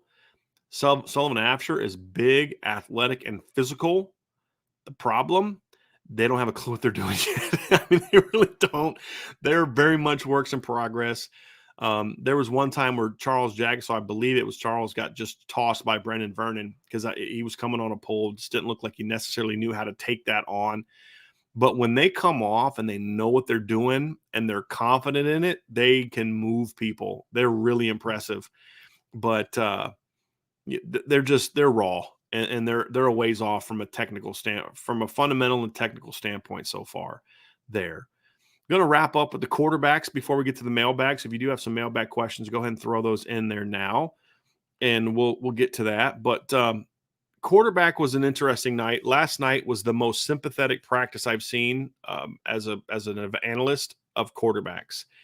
And what I mean by that, and Ryan can attest to this too, because he played high school football and college ball, and he's evaluated a lot. He's been to stuff like this. But I'm telling you, there's an expression we called camp arm. Ryan, he's down there. I'm not making this up, right? Camp arm is a thing. You'll see NFL teams during mini camp will sign another quarterback that they're not going to keep, and they call him a camp arm. Well, why do you call them that? Because your quarterbacks can't take all those throws. And so, even with that, there's going to be a time for about a week in the middle of camp where you just don't have the juice on your arm because you've had all the summer throws, you've had all this, and it's just a fatigue thing that you work through. You ice it a little bit extra, and you just work through it, and it comes back. It's not a thing where you're necessarily threatened to get injured. It's just you don't have the juice, right? Have you guys ever done like a lower body workout day, right? Like you just squat and you power clean, all that, and then you go try to run a 100 meters sprint. And you're just like, okay, I'm not going to injure myself, but I just got no juice, right? I'm just fatigued. And that's really what it boils down to. And you saw that last night with all the quarterbacks. I don't think Steve Angeli has a kind of a dominant arm, but I know he can throw with more zip than we saw last night. Camp arm. Sam Hartman twice badly underthrew a post route. Guys, we've all seen the film, right? We all know Sam Hartman can bang a post route. It just, the ball died. You could just tell he got no juice on it. So you saw a lot of camp arm last night, which then means it can be a little tough to evaluate the quarterbacks. What I did see last night is the decision-making with the young players, as expected, is not there yet. There were a couple times where, guys were breaking open on out cuts where Steve Angeli just needs to get rid of the football. Just the pressure's coming, man. Just hit that back foot and let that sucker out there, throw it out to the sideline. He's just not there yet right now, at least from what we saw last night. So you're going to have to keep working on that. You get in the film room, you show it to him. He threw a really nice seam route to Holden Stace, which was one of the better balls of the evening. That was good to see. And he's a quality athlete. He'll scramble around, but there were times, some of those scrambles where he's getting sacked. He just was holding on to the ball too long. Kenny held on to the ball a little bit too long as well, but he didn't have as much time. I mean, the third team offensive line was getting whooped last night. He did make one of the throws of practice during an early team period. So there's a pressure, and Kenny is forced to scramble to his right. And he just lets loose with a rope about 15, 20 yards downfield. And Jaden Greathouse comes screaming across and dives down and makes the catch. I mean, it was Christian Gray was in coverage on the play, and there's nothing he could do about it. As I said, it reminded me of those C.J. Stroud plays last year against Notre Dame. It's just a great ball and a great catch. And Vince was like, what was more impressive, the throw or the catch? And I was like, yes. I mean, they're both very impressive. But again, Kenny's timing is still very much a work in progress, as expected. So I wasn't down on what the young quarterbacks did last night. I expect them to be behind this stage in practice. They're learning. And then these kind of mistakes. And keep in mind, too, at times, Steve Angeli was with the second offense going against the number one defense as well. And I think those are things that are going to, kind of help him learn a little bit as well. And so didn't see a ton, to be honest with you, from the quarterbacks last night. Part of it was the line didn't give him a ton of time, but there were several 5-6 throws where Steve Angeli needs to get the ball out. And yeah, there's not a tight window, but it's better than taking that sack. And I kind of feel like because he can't get tackled, there's things that Steve thinks he can do scramble-wise that he couldn't do if they were allowed to tackle him. And he's going to have to work on that. And they're going to have to coach that out of him and say, hey, look, man, you got to get that ball out. Throw it out to the sideline. If your guy doesn't catch it, nobody does. But you got to get that ball out. The opportunities are there. So we saw a little bit of that last night. Sam Hartman was just kind of okay, not great last night. He did make one really good veteran play that I liked. And I say okay, he had two back shoulder throws that just should have been caught for big plays, and they just dropped. They just couldn't come down with it. One to Jaden Thomas and one to Tobias Merriweather. You just got to make those plays, right? They had a great play. They ran an RPO, and he starts getting outside, sees that they're covering Jaden Thomas. So he takes the ball down and kind of starts to run. When he drops the ball and starts to run, the corner then, I think it was the corner, comes flying up, and then Sam just flicks it over his head. Jaden catches it, runs down about 20 yards or so, gets inside the 10. Next play, a little bootleg touchdown pass to Mitchell Evans. So that was one of the heads-up plays. But just the timing of the whole offense last night was not great. Partly, a lot of that was because of the defense. But there was just a couple false starts. There was just some sloppiness last night from the offense. If you're the coaching staff, you're going to get in the film room and give them a little bit of a butt chewing, but then get in the film room and point that stuff out and get it corrected. The nice thing is they get a day off today. I think a perfectly timed day off. It was a scheduled day off, and that would explain why there was so much physicality last night. That they allowed so much physicality is because today's a rest day. So this is a big getting the tubs, get to the treatments. Get some food in your body, get some rest. They probably let them sleep in a little bit today, I would imagine. Spend some time in the film room, it's a get your mind right kind of day, and then get back at it tomorrow. So you go do a little bit more bang when you know that you've got a day of rest the next day, a physical rest from no practice. So a good recovery day for the team, I think, as hard as they've been getting at it. There's been a lot of, I don't want to say chippiness, but a lot of chirping back and forth. They're getting a little fired up with each other. And so I think a day off of being on the field can certainly help in those situations. And especially the offense is kind of like, a regrouping kind of day, get in the film room and get back at it for that next day. So that's my analysis of the Notre Dame practice. We'll go to the mailbag next. But before we do, folks, do us a favor, hit that like button, hit that subscribe button, hit the notification bell, share this podcast. Dropped some shows on CFB Nation channel today. Had Matt Fortuna, who used to cover Notre Dame for The Athletic, now has his own site. He did an interview about conference realignment with the Bills, Bill Trocchi and Bill Bender from Sporting News on the CFB Nation channel today. So that's up there today as well. I also did my top 25 yesterday. For those who didn't see it, I did put it up on the CFB Nation channel, did import it over to the Irish Breakdown channel as well. So I kind of took that segment out and put it up as his own show on the podcast channel. So you definitely want to check that out. And we're about 3 people away from getting to our 3,000 mark in the message board. So if you've been sitting there and you used to be on the message board and you're going to sign up when the season starts, or you've been wanting to maybe think about signing up to the message board, number one, it's definitely worth it. But number two, now's the time to do it, because then you can help us reach our goal of getting our subscriber numbers to where we want to get them to by the time the season starts. You can find that at boards.irishbreakdown.com.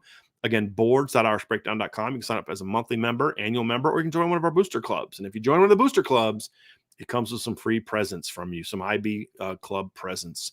So we definitely want to check that out too. So we're going to go to the mailbag next. But before we do, thanks for listening to this practice recap of Notre Dame's practice number 12.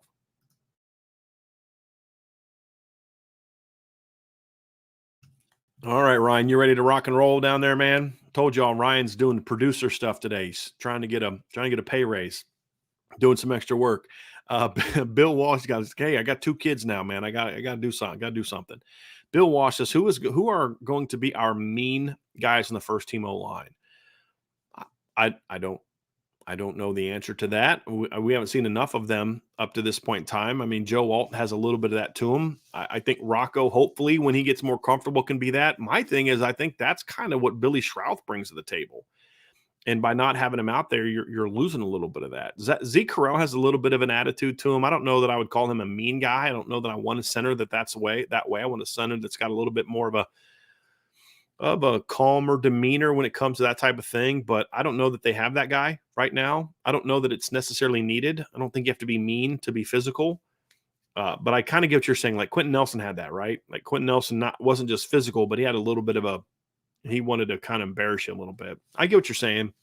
I don't think they have that guy necessarily right now. Tyler Ehrig asks, I'm wondering if the defense winning yesterday still falls in the category of the defense should be ahead of the offense early on, or if we are too far removed from that now.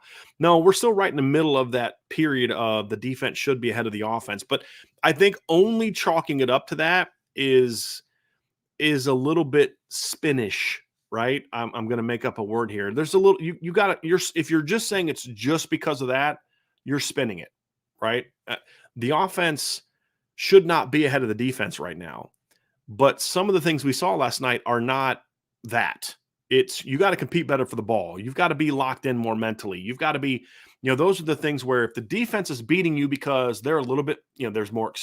Why should this defense this year be ahead of the offense? Number one, just in general, defense tends to be ahead of the offense. There's less timing involved to get the offense going. Defensive linemen work together, but not in the same way that offensive linemen do. Quarterback receiver timing is a little bit different now. There's just a lot of things that you're installing new stuff from the past game. You just tend to be, it just takes a little bit longer to get the offense on the same page the way that it does the defense, especially when you do have a lot of new faces. And so, but I'm not making excuses because I don't think that's why we saw the defense dominate the way they did last night. Number one, I thought the defense played really well last night for the most part. The offense had their fair share of wins, especially early. It just was a sloppy practice. They just made mistakes they shouldn't have made. There was some like camp arm stuff and camp leg stuff and all that, but just some of the stuff is just like, man, you got to make that play, right? There's no, defense is ahead, so it's okay to drop that ball.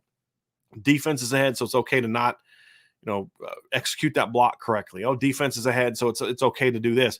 There was some of that, but there was also some plays where it's just like, dude, you got to make that play.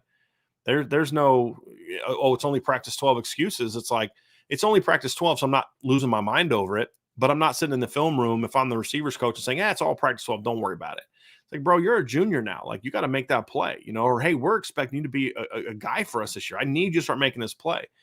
So it's a little bit of both. It's not as simple as saying the defense should be ahead. Yeah, they should be ahead, but the offense still should have played better than they did last night, in my opinion.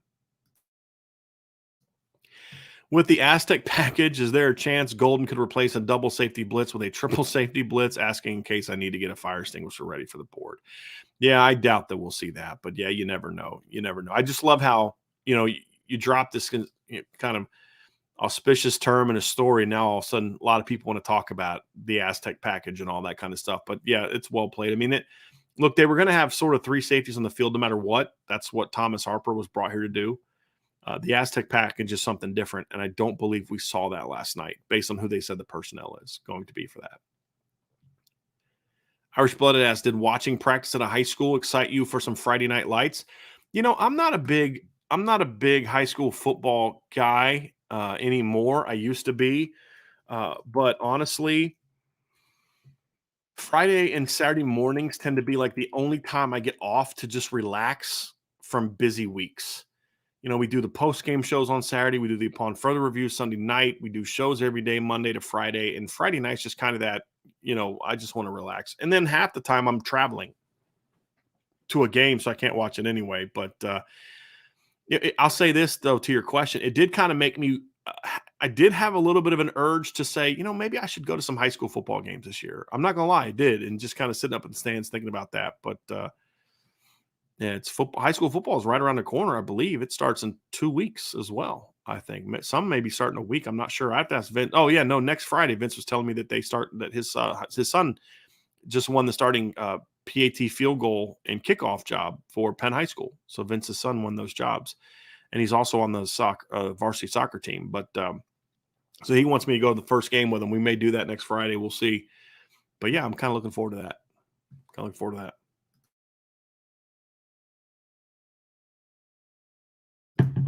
Charlie Weiss's last belt with a super chat. Thank you, Charlie. I'm confident Notre Dame is going to be great. If the offense is dominating every practice or vice versa, the defense, then I'm concerned. This is two great groups getting wins over each other at times. Love Notre Dame. I mean, I think the defense definitely got more of the wins last night. That's for sure. That's for certain. But yeah, like you said, I mean, if the offense would have had a great night last night, the conversations on the board would not have been, oh man, this offense is going to be so good. I'm so excited about the offense. The offense, it would have been, this is why Al Golden should have been fired. This is why Al Washington should have been fired. This is why the linebackers suck and this guy sucks and this is why they're going to be bad. That's just the nature of it. I've been doing this over a decade, and it literally does not matter what side of the ball wins. The strongest reactions after a practice report where one side was clearly better is always to fret the side that didn't play as well. Just the nature of it. And I expected it. Some of it was just like, oh God, okay, whatever. But, some of it was, and some of it's understandable. I mean, especially when it's the offense, because if it was the defense, maybe you could have said, if you're a little bit rational, you could have said, well, we know this defense is pretty good. We saw it last year and most guys come back, and, a little concerning this early to see the offense dominating, but man, it gets me fired up about the offense. You saw a little bit about that last night, but a lot of it was just some of the hand wringing. But you're always going to get that, Charlie. I mean, that's just the nature of fandom, right? There's a passion involved, and some people ride that emotional roller coaster more than the others, and it is what it is. But that's just the nature of the season. We're just all need games to start. That's the big thing, because that's when we're going to really know, right, Charlie? Is it the offense just had a bad night? Is the offense concerned? Is it a concerning group? Are the receivers just getting out and played by a really good corner group? Are they just not going to be that good? There's all these questions that I think are to a degree fair, because when a side of the ball was a question mark for you going in, and then they're not playing great in the limited practice availability, there's going to be assumptions that it's happening more often, and then you get concerned. And I think that's fair. You just kind of have to hope that maybe in the next few practices, the offense starts making a few more plays and start having more success like we saw late in the spring. Because remember, the defense was the dominant group early in the spring as well. We had the same conversation. And then the last spring, the last week of spring, that scrimmage that they had, the offense won the big scrimmage. And then, of course, the offense for the white team really thrived and dominated in the spring game. So you hopefully will start seeing that here soon as well. James O'Reilly with Super Chat. Thank you, James. Coach, in your opinion, is it better for a team to smash an inferior opponent the first week or struggle out of the gate a little bit so they learn early that there's no easy weeks? Thanks. Go Irish. I think, James, I don't think that there's a right or a wrong answer here. I think it's kind of personal preference. Mine has always been I want to come out clicking for a couple reasons. Number one, it's a confidence builder, obviously.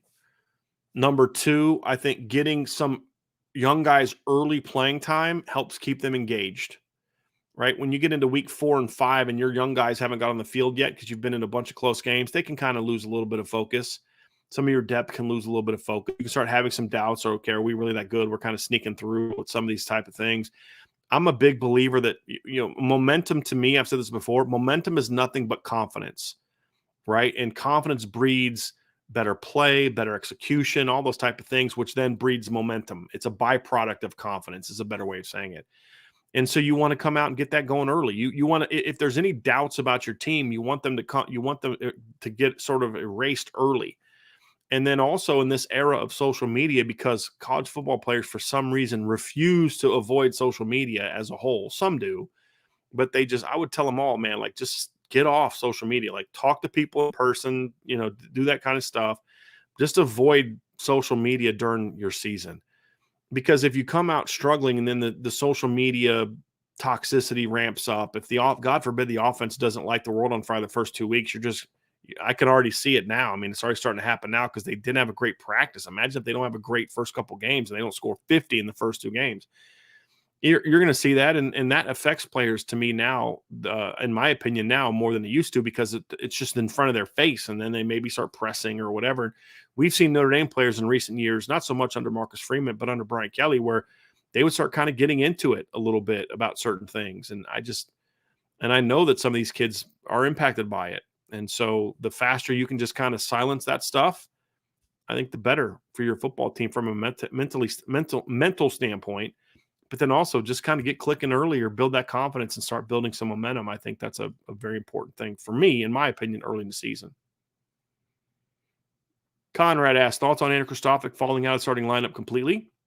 Would have thought he would have been a lock on one of the guard spots. Yeah, Conrad, we've been talking about this all summer, really, ever since the end of spring, how Rocco Spindler was going to absolutely have a chance to push Andrew Kristofic for starting job. So that's not overly surprising. Again, we're still 12 practices in. I don't think anybody at guard spots are locked up right now. I think it's very clear that so far, my opinion is that Rocco's been the better guard, but I don't think that means if he doesn't continue doing what he's been doing, that he'll still keep that job. If Andrew starts playing better, maybe he wins it back, but I'm not surprised that I may be surprised that Rocco was kind of Rocco took, I think the first practice we saw Andrew Kristofic at right guard, and I don't know that we've seen him there since the first couple days. So Rocco's clearly won that job, but that's what we wanted to see. We wanted to see kind of Rocco seize hold of that if he was going to be the starting job. Now we need to see what's going to happen on left guard.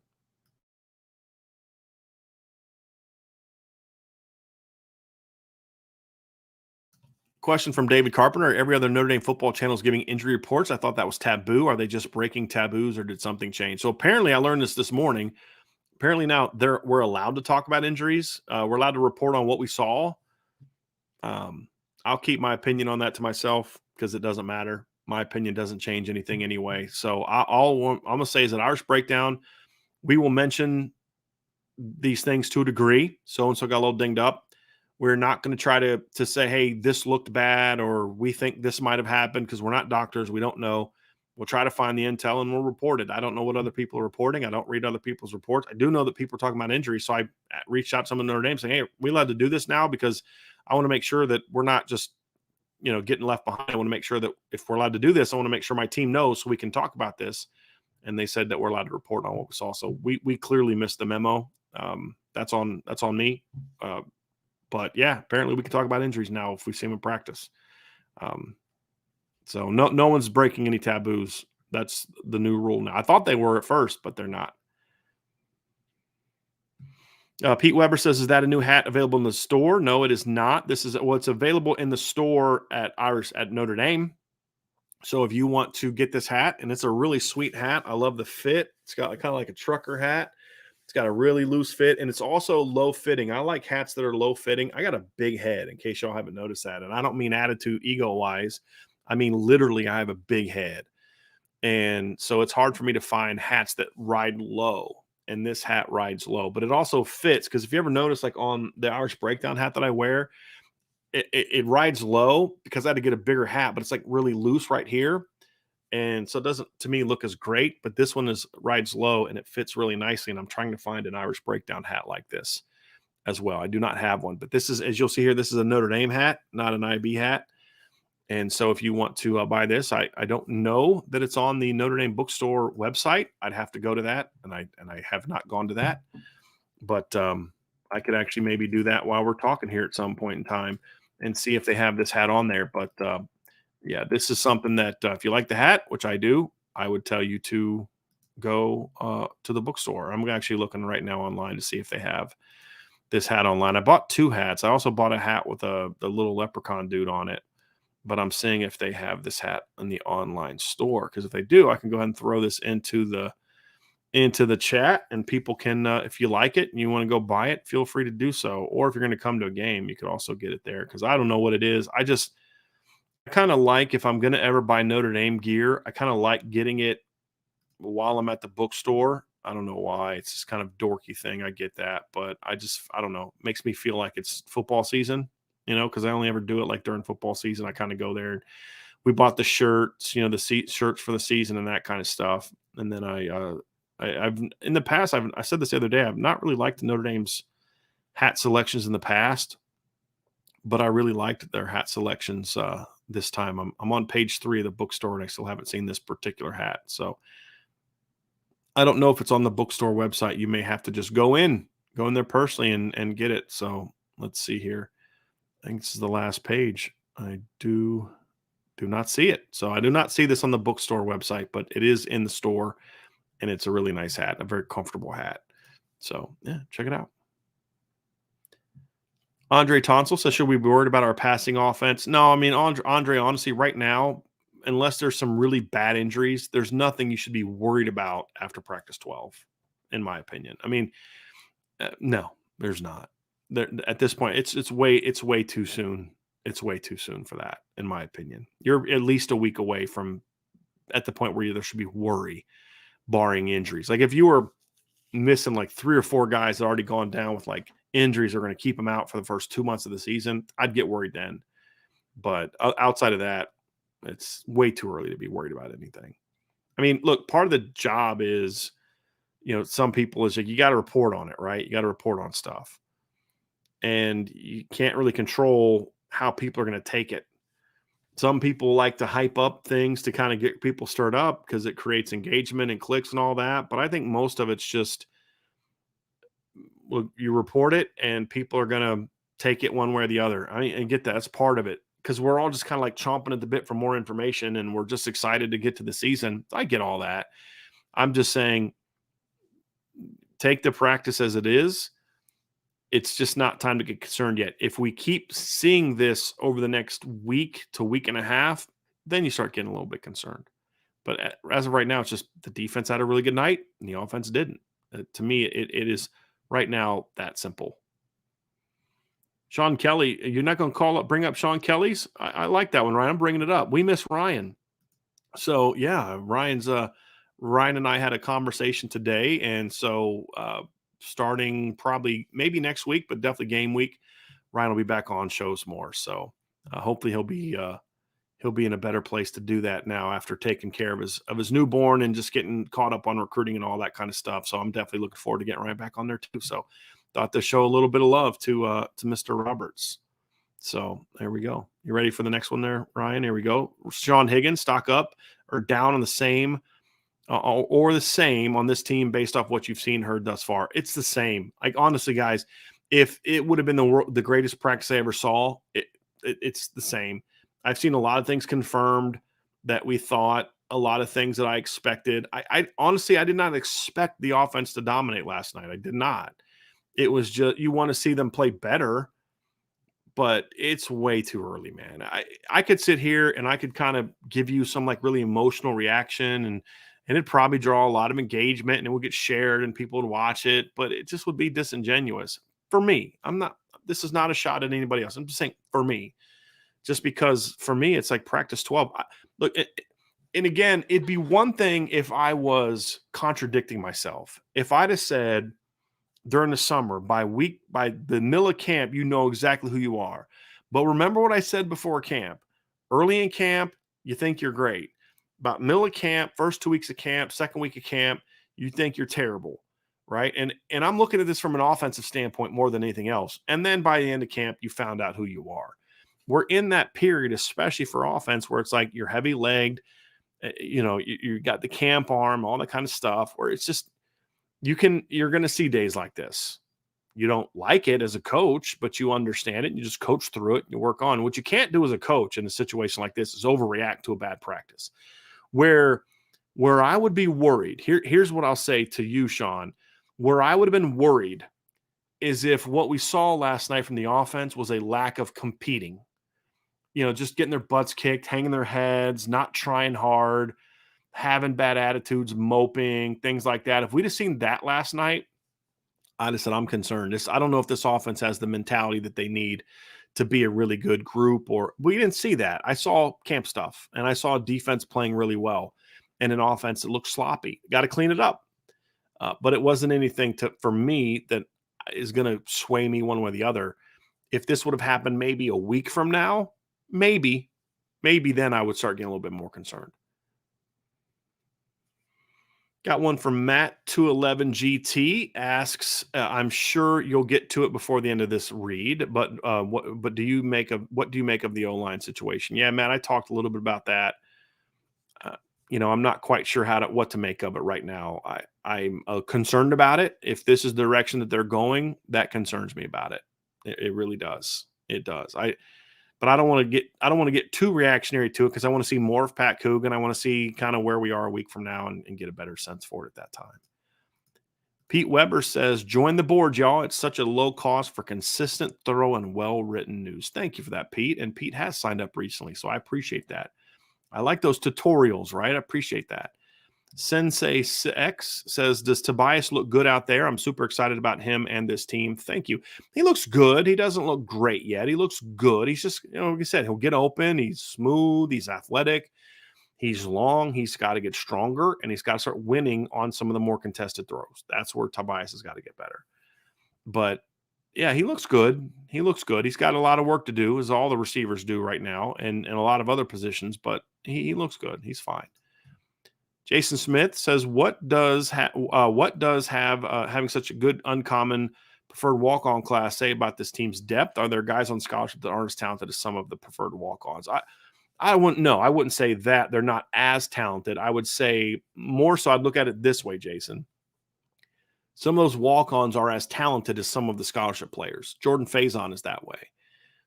He's a guy that if he wanted to play football, he could help this football team down the road. There's no doubt about that. Luke Talich is as talented as the other freshman safeties. He's a little bit more raw, a little bit more gangly, still learning certain things, but he's very talented.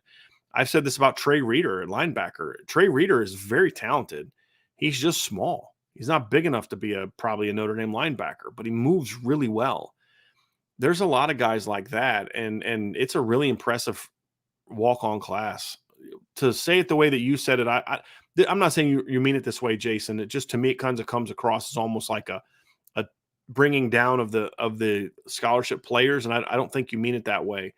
So this is a really talented walk-on group. And what does it say about the team's depth? I mean, this is why you do walk-ons. I think I shared this recently, but I remember talking to Mike Elson early in his tenure at Notre Dame when he was still the recruiting coordinator, and he said, at Cincinnati, we can go out and get a bunch of in-state kids that were really good football players, get them to turn down MAC offers, 1AA offers, to come here as walk-ons because the in-state tuition was really low, and it would really help us have a great walk-on situation. And they used some of those guys on special teams, and it was great for depth and practice and all that. Well, at Notre Dame, that's a little harder to do because if you're a walk-on at Notre Dame, you're paying $70,000 now a year to go to school here.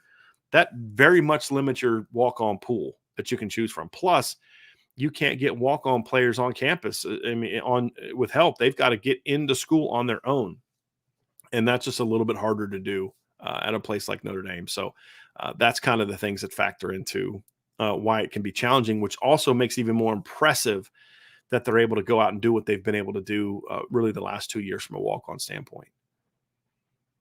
Larry Friedel says, "Will Zach Yoakum still do kickoffs?" We haven't seen him do any kickoffs yet, Larry. So I can't comment on that. I would assume so because he did a pretty solid job of it last year, but that's just a guess. We haven't seen them do any kickoffs so far. Saints for Irish asks, any thoughts on the vibe of the team gelling as a unit when they get chippy with each other? Does it linger as a negative? No, I mean honestly, you see that every camp. I mean that's part of camp. Every football team I've played on, every football team I've coached on, that's true of all of them. Teams that had good chemistry, that would happen in camp. Teams that had bad chemistry, that would happen in camp. I don't think that's necessarily a factor. Now, if guys don't handle certain things well, could it create that? If you get to like a real fight, that certainly that could happen. But just that chippiness in practice, it's kind of like you just see the same faces every day, and you see the same jersey every day, and you're just hitting the same thing every day. And it's the same drill, and it's the same plays, and it's the same this and the same that. And it just kind of is like it just can kind of wear on you, and you're battling, and you're just finding just it's just part of camp. It really happens all the time. As long as it doesn't cross lines, and nothing I saw last night came anywhere close to that. I liked what I saw last night.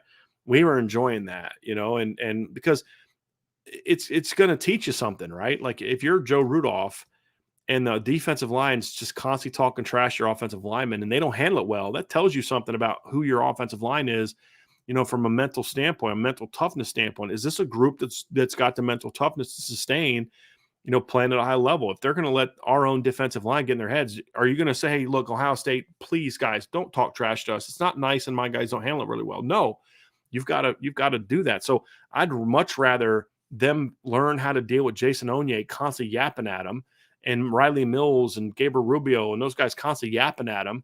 Hey, you know what? You don't want them to talk trash to you? Do something about it. And I don't mean fight, dirty play. I mean, go kick their butt on the next rep. Go beat their butts on the next play. Go open up a run lane for your running backs to go through for a 50-yard touchdown on the next play. That'll shut them up to a degree. Or if they're still talking their trash, now they look stupid because you're ripping them up. And that's what you want to see. You want to see, I want my receivers getting trash talk to them. I want to know, especially if they're not having some success. If you beat me at the line, or if you beat one of my receivers at the line, I want you to run your mouth right at them, because I want to see how my guy's going to respond. I want to see what kind of mental toughness he has. Does he get mad and go out there the next time and do even worse because he's mad and emotional? Or does he kind of get mad in the way you want a guy to get mad and be like, okay, all right, I'm writing you down on the list. And then the next time he goes out there and does what he needs to do, whoops you. And then I want to see him, how he responds to that. So I like that stuff. And I think you learn a lot about your players as a position coach from how they handle those type of things. And that's exactly what we saw last night. I liked what I saw last night.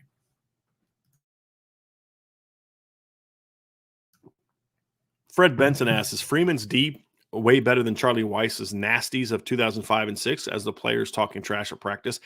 Fred, I can't comment on that because I didn't cover the team in 05 and 06. So I really don't know. I know that the defense is better than the 05, 06 defenses, but I can't speak on that. My first season covering the team was 2010. That's what that one was. J.P. Buellsfeld asks, if you were the Notre Dame athletic director, who would you try and schedule in 2024 with last-minute Miami cancellation, home game or Shamrock game, and possible opponents? So let me just pull up the Notre Dame 2024 football schedule one more time. And as of right now, Notre Dame has 11 games. They play Northern Illinois, Miami of Ohio, Louisville, Stanford, Florida State, and Virginia at home. And then they have a neutral site game, which is technically a road game against Navy, USC, Georgia Tech, Purdue, and Texas A&M. So you've got 5 ACC games. I would want to do a home game personally. I know that Notre Dame might look at that as a Shamrock Series opportunity. Not sure if they will or won't. I wouldn't. I would try to schedule a home game, honestly, and I would try to schedule a good opponent, to be honest with you. One of my concerns about next year's schedule is when I look at it, A&M could be decent. Northern Illinois, no. Purdue, probably not. Miami of Ohio, no. Louisville, they're going to be solid. Purdue's probably going to, or Stanford's probably not be good. Georgia Tech's probably not going to be that great. Navy's not that great. Virginia's in a bad situation. You got Florida State and USC. You're in a situation now where, unless A&M's just way better than you think, or Virginia, Louisville, somebody like that's way better than you think, you're looking at a situation where you kind of, you're going to have some not as good resume builds next year.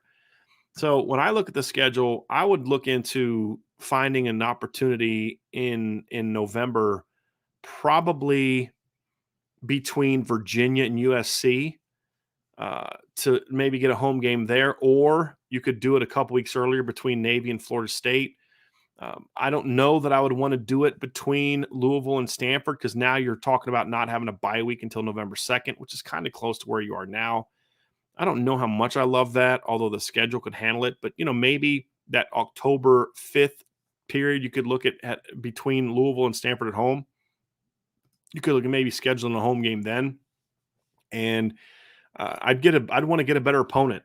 I would try to get somebody good. I would try to get, not like Alabama or Georgia, but I would try to get somebody that you look at and say, well, that's a game that's going to help us out. It's going to help us, build our resume. Who that would be, I'm not quite sure who that would be. I just know the quality of the opponent. And the reason I don't know who that would be is JP, is next year's schedules are, in a lot of instances, kind of full, and it may be harder to get that kind of schedule, that kind of opponent, because of how full a lot of people already have their 12 games figured out. But you're also having a lot of situations where there's going to be some fluctuation in with some of the teams because of the conferences basically breaking up. So I'd want to know, like, are there some of those Pac-12 teams that are pretty good that maybe might be looking for a non-conference or something like that? Now, I don't know the answer to that, so I'd have to really study that.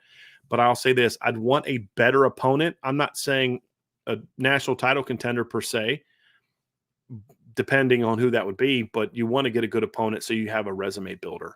That's something that I'd be looking for next year for sure.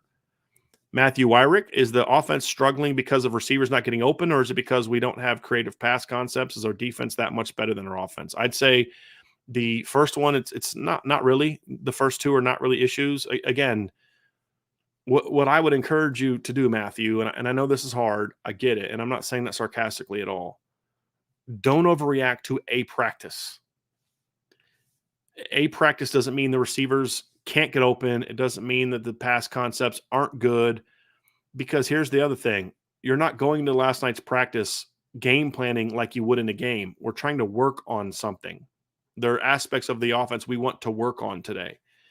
And so if you're not having success, okay, that's part of the working out process. Okay, why are we not having success with these concepts? And then say, okay, our route depth isn't good. This is that period of time where you're working on those things. We like this concept on paper. It's not working. Our defense is shutting it down. Why? Well, maybe this is not a great look against that coverage. Maybe it's not, maybe we're not breaking our routes off at the right depth. Maybe we like the concept at this depth with the route, but we think we need to extend it a couple more yards to get more timing, or maybe shorten it a little bit, maybe tag it backside a little bit different because it's not great against this coverage. There's a lot of that going on right now. The offensive coaches did not sit down yesterday and say, how can we script practice for maximum success so we look good in front of the media so that they'll write nice things about us? It was, this is our plan. This is where we expect to be.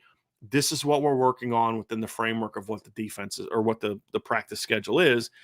And so when it's not happening, you don't overreact to it. Is the defense that much better than our offense? It was yesterday. And that's literally all there is to it for right now. I don't know if the offense dominated the day before. Neither do you. Neither does anybody else, except for the people that are part of that program. I don't know if the offense is going to dominate tomorrow, because we're not going to be there. And so that's why I say I wouldn't overreact to it too much. If we're still seeing some of this stuff a week and a half to a week and a half from now, then we can get a little bit concerned. But yes, this defense is ahead of the offense, and this defense is pretty good. Omar Austin asks, at the halfway point, does it look like the D-line will be stronger and deeper up the middle of the season? Absolutely, Omar. Absolutely. That's one of the things that I've been most encouraged by, not just last night, But the reason I'm so encouraged by what I saw last night is because we've been seeing little glimpses of this in practice. Just from they look athletic, they look bigger, they're moving well. Some of the one-on-ones we've seen, they've done some really nice things. And then to see him do it for a whole practice like that, you start feeling really good about, okay, this is a question that was answered to a degree. And you start liking that. Got one from Pete Weber. Did any of the IB staff get any checks from Elon and X now that they're working to monetize accounts? None of us, I don't believe. Ryan has not paid for that Twitter stuff. Have no intent. Look, I have no issue with Elon Musk. I mean, I understand what he's trying to do, and it's his business. He can run it the way he wants, and it is what it is. I'm good with it, but I'm just not gonna. I'm not gonna pay for it because it's not something that I'm right now concerned about trying to utilize from a standpoint of monetizing. I've looked at the rates for it, and it would require a level of engagement that I just have no interest in doing on Twitter. I mean, because basically the way it works is you've got to create engagement. You got to tweet all the time. You've got to do things that create a lot of responses to what you say. And most of that is, let's just say, not exactly healthy dialogue, right?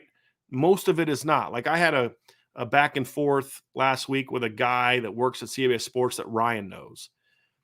And we disagreed, but it was a really good back and forth. He didn't get personal. I didn't get personal. Didn't call names. Just we had our conversation. That is such a rare thing on Twitter that it's just like, I don't really want to be a part of that. I tweet my stories. I'll respond to rational people. And sometimes I'll get into it with people, especially other fan bases, just because I'm bored. But I really don't have a lot of interest in that avenue right now. Maybe that changes down the road if we're rocking and rolling, maybe, I don't know. But, I'm just not, it's just not something we're really concerned about. And plus I'm not like, I think I figured it out. Like if you look at my current engagement, I would basically make back what I would pay to have membership. It's just not worth it to me. And then it's also not worth it to me to then ramp up my engagement because I would much rather have that be on the message board. I would much rather engage with people on the message board than Twitter. And so that's where we have our engagement. And that's where I like to have my engagement. And then, by the way, Ryan's up then they're going like this, big thumbs down. He is very much against the whole monetization, the whole paying for premium thing on Twitter, which I understand. For me, it's different. I'm just a little bit older, and so I just don't view social media the same way. And so I'm a little bit more apathetic to it, but I get it. No, it's Twitter. You can put all the X's on it you want. It's Twitter. Angelo DiDio said, I've heard that Blake Fisher is down to 310 pounds these days. Is he attempting to play too light in your opinion? Is Riley Mills tossing him around, perhaps indicative of this in your opinion? No, like if you go back and watch that play, that was an impressive play by Riley Mills, but that was also partly bad technique by Blake Fisher. He was a little bit out ahead of himself, and it made it easier to toss him to the ground. No, it was a great highlight for Riley. It's not something I would necessarily react to. But as far as him being tossed around thing, look, 310 pounds is still pretty big. 310 pounds is still not just something you toss around with ease. Am I concerned, however, that Blake at 310 may not be as powerful as he was as a bigger guy? That's a concern of mine. I haven't seen anything to support that or deny that because I haven't seen a ton of Blake so far. And the offense was always going this way last night from my angle, which meant Blake was always on the far side, which is just a little harder to see him as often as you can. So, but now he had a good night in pass pro. I didn't see him getting tossed around as much, but I also didn't see him necessarily really blowing people up either. So it's a concern of mine, but no, it's not something that's going to result in him getting chucked around because 310 pounds is still 310 pounds, and that's a lot of weight. Neil Walker, if you could accelerate the development curve of any one player on the team, who would you pick and why?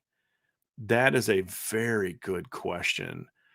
I'm going to go on one guy on both sides of the ball. And I'm curious, Ryan, if you give me a thumbs up or a thumbs down, if my pick would be your pick. I'm very curious what you think about this. My pick on offense will be Charles Jagasaw.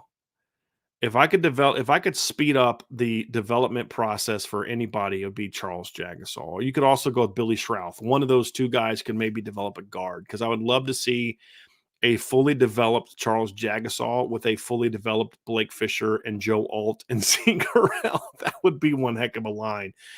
I mean, you could kind of go with the receiver maybe, but I think those guys are going to be fine. You could maybe say, like, I'd love to see a fully developed Tobias Merriweather, but I just think the line would be where I would go on that one. Defensively, that is a good one. Oh, man. Defensively, I would probably go with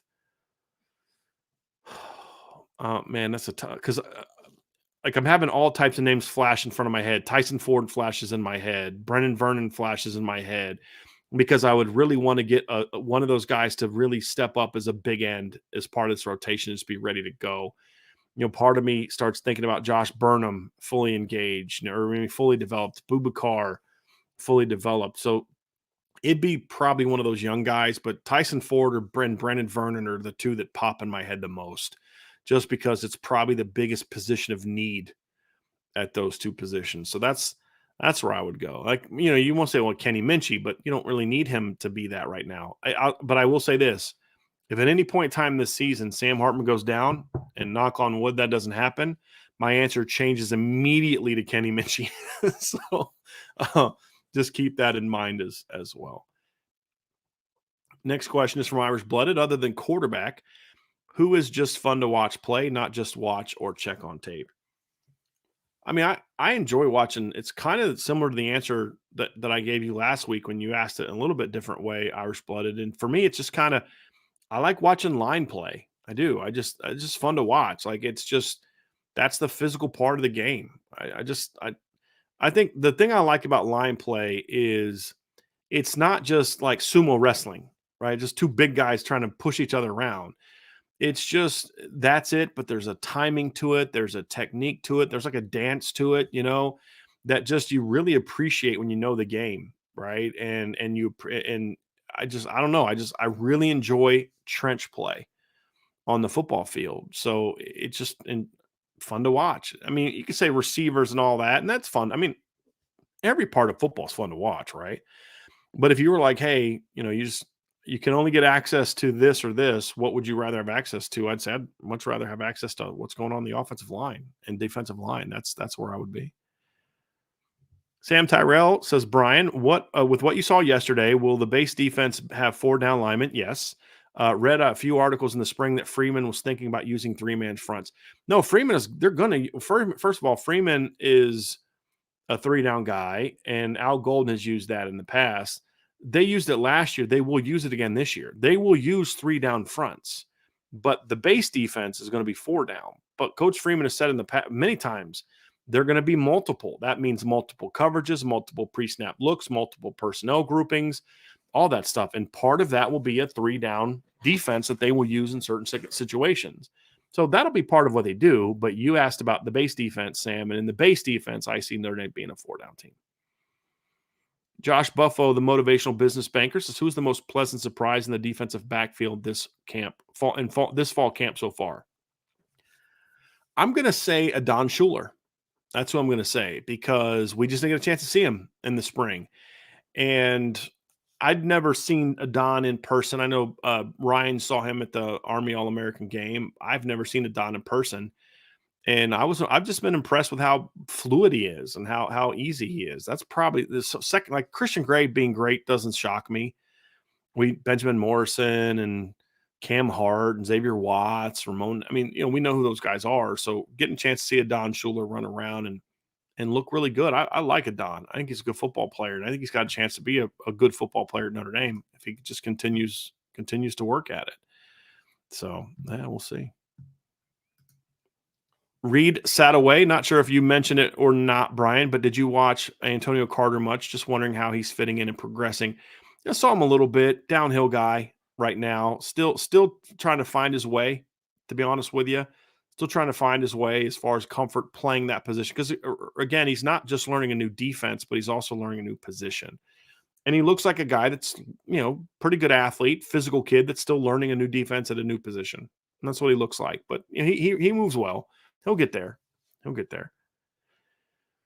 Jason, Josh Buffo also asks, does Maris look like he's more comfortable, more controlled this camp, not just running with his hair on fire? Does he seem more comfortable in the defense? Well, look, he's always going to look like that in practice.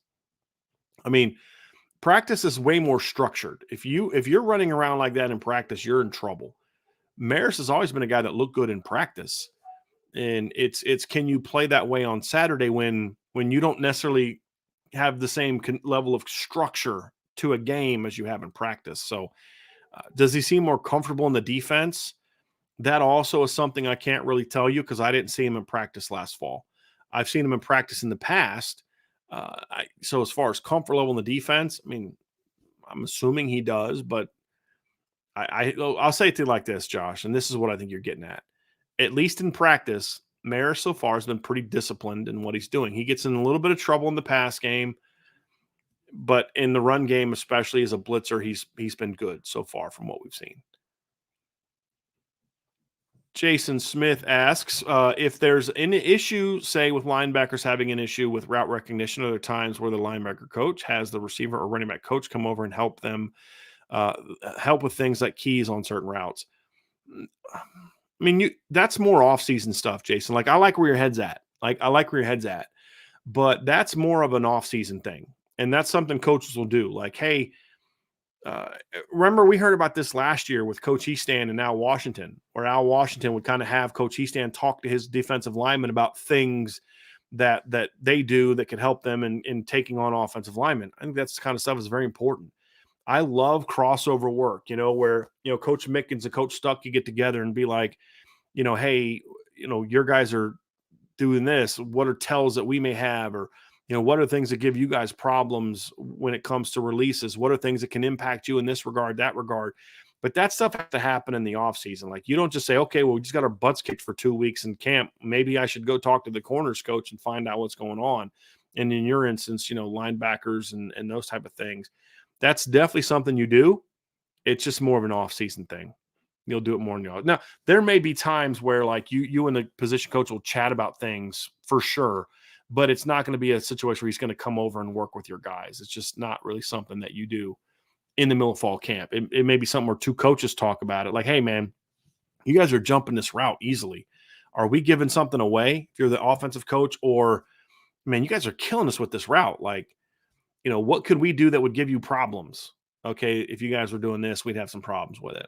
Like, that would be it. But, like, honestly, if you're a running backs coach, you don't want your guys to have keys. You don't want your guys to have giveaways. You don't want them to have tells. And honestly, defensive coaches, like if you play defense, if you're a linebacker, you know what the tells are. You just got to react to them quick enough. And you shouldn't say, you can find out what the tells are and just react to them better. I think that's the big thing that I'm looking for in those instances. Omar Austin says, should this starting guard shuffle be done soon? Has Coogan exceeded your commit ranking yet? How far is Schrouth away in your opinion? I mean, I can't say that I think Schrouth is away. I would have Schrouth with my first team based on what I saw yesterday. Again, it was just one practice based on what I say yesterday. And then we had one other practice that we were at that I just thought he was the more impressive player. So to me, I mean, has Coogan exceeded my commit ranking yet? I can't tell you that until I see him play a game. I mean, just being a starter doesn't mean that you're a great player or that you've exceeded my commit ranking. Now, if he goes out there and plays good football, absolutely he will. Because I never viewed him as a starting caliber player at Notre Dame. So if he earns that job and goes out there and plays like a starting caliber player at Notre Dame, then absolutely he'll have exceeded my commit ranking. But as of right now, no, he has not. Sean Kelly, who will be the number 2 nickel? That is going to be Clarence Lewis. I got it right. Clarence Lewis will be the number 2 nickel. Ryan, I'm going to pull a question up right now because my eyes keep going to it and it's distracting the heck out of me because it's a funny question. And then who it's from. It's from Shaquille Oatmeal. Aunt Jemima or Mrs. Butterworth? Neither. I think my wife buys the Meyer brand. But growing up as a kid, it was Mrs. Butterworth. That's what my mom bought when we were a kid, is Mrs. Now, I think she would buy Aunt Jemima pancakes at time, but the syrup. Didn't Aunt Jemima also make a pancake, not just the syrup, I believe? So I think she'd like buy Aunt Jemima pancakes. I remember having that, but the syrup, it was always Mrs. Butterworth's. So yeah, that's my answer.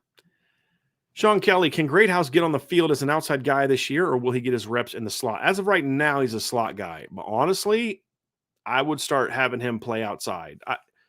Okay, you don't want to overreact to the receivers, but I also think that there can be a time where it's like, okay, what can I do to motivate them? What can I do to push them a little bit? And for me, I look at them and I say, okay, maybe if I put this kid over here and letting this work, number one, you want to see what he can do.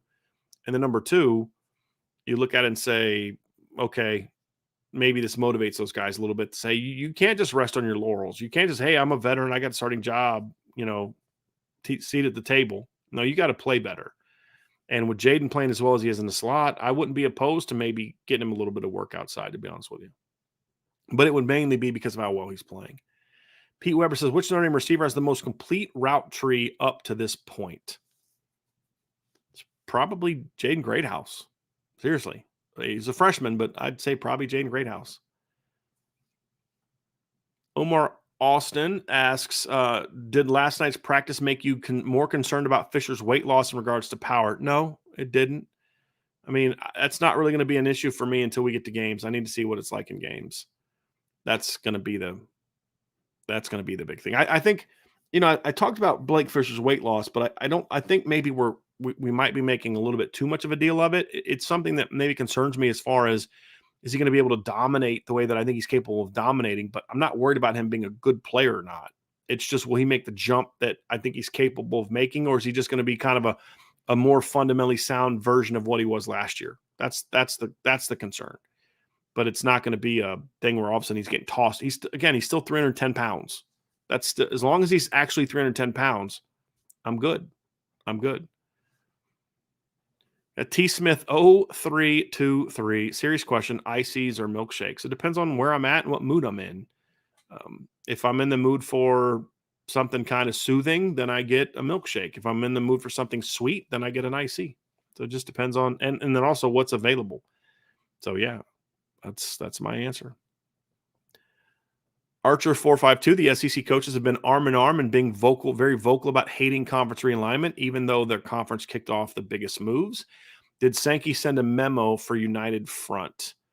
That's a good question. I mean, I don't know the answer to that. I'd like to think that they're just being honest, but I mean, I don't know. I would hope that they believe that and that they're against that and they're speaking out against it. I mean, they kicked it off to a degree, but I would say that it's not like Texas and Oklahoma got stolen from the Big 12 or coerced against their will to go to the SEC. They sought the SEC out, I believe. So, and the SEC saw it as a chance to grow. I don't know that the SEC is in a hurry to grow beyond it, and I think that might be part of the thing. And there's a concern if you're the SEC that if the Big Ten makes too many moves, you almost might feel forced to make another move. So you're trying to maybe push back against it now. That could be maybe something that we could be seeing as well, in my opinion. And that would probably be something that's somewhat directed from the top down. James Ingles. So are they in the film room today? Yeah. I mean, you'll get treatment today. You'll be in the film room a lot. You also want to make sure they maybe get away a little bit, get them away from everything and let them get some rest. But yeah, film room time, training table time, training room time. You'll probably get a workout in today. Although you probably don't want it to be like a butt kicking workout, but you probably get like a little workout in today because you don't want them just standing around. But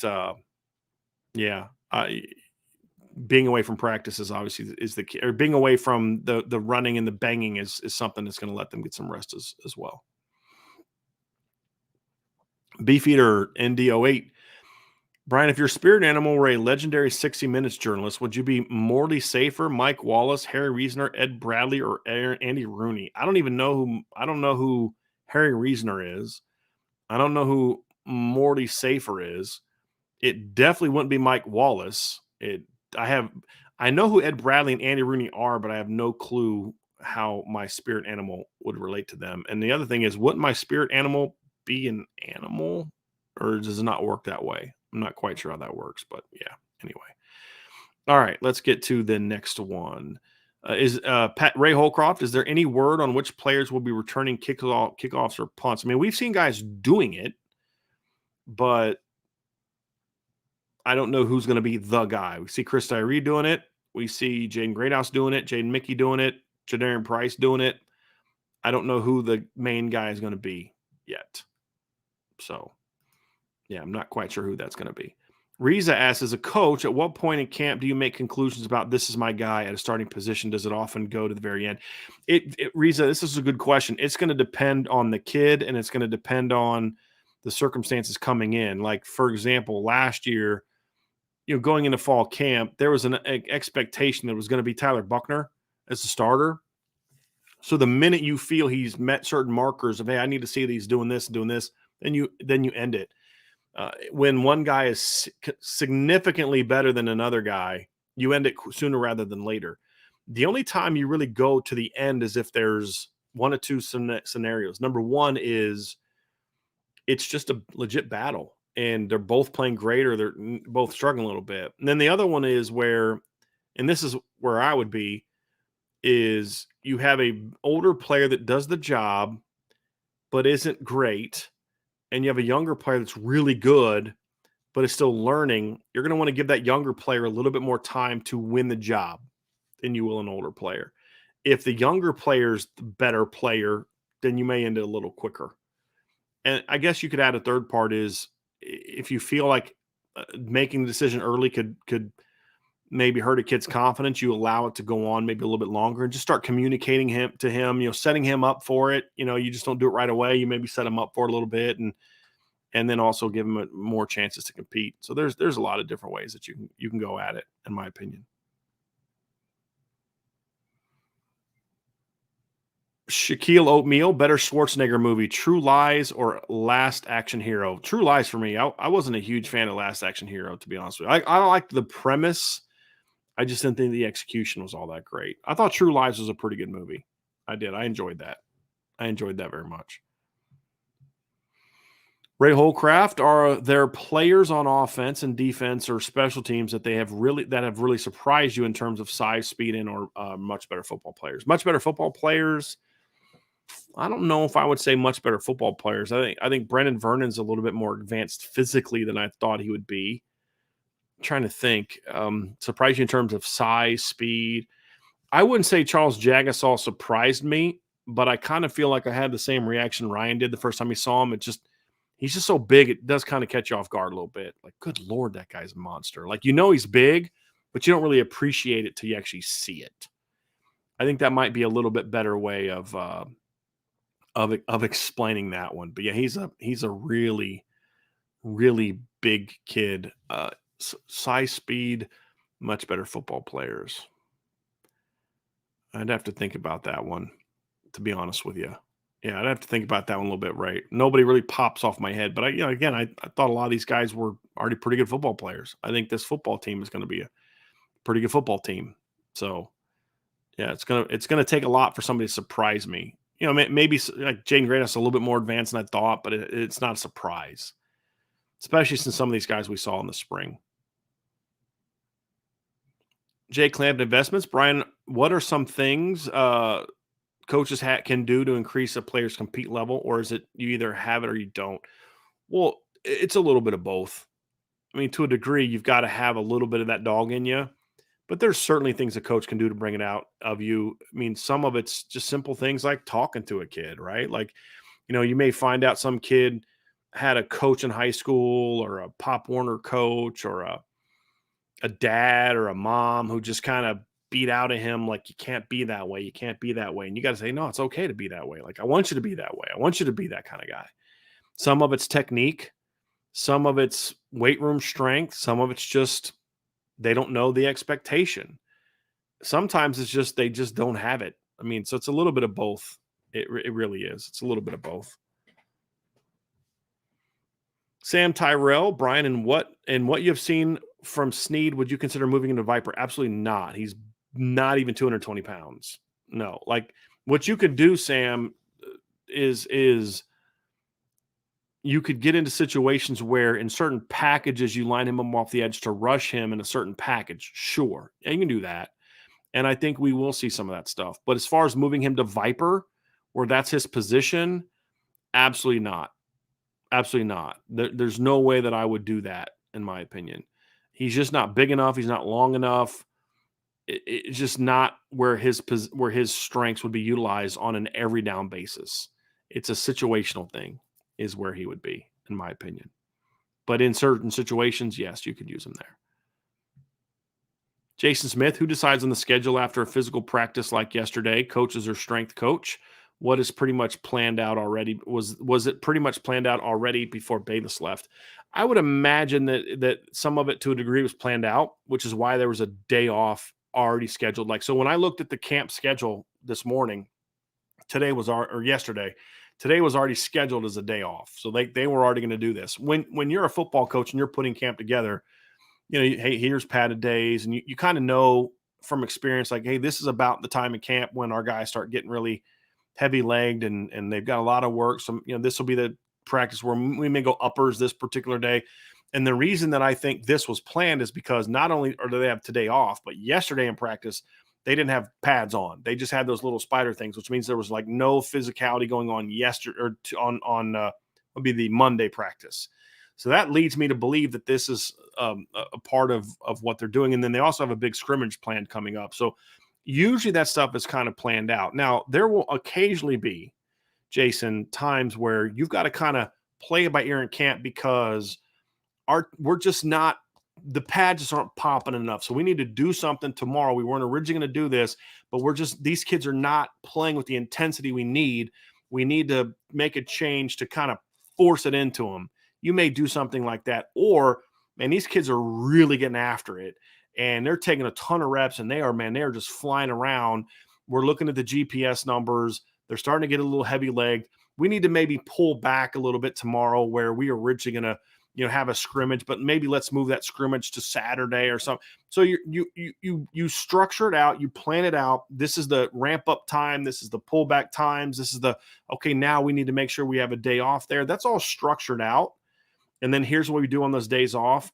But you also have to kind of know your team and look at the GPS numbers and watch them with your eyes. You see that, hey, my position group is just, the last 2 days is just dog tired.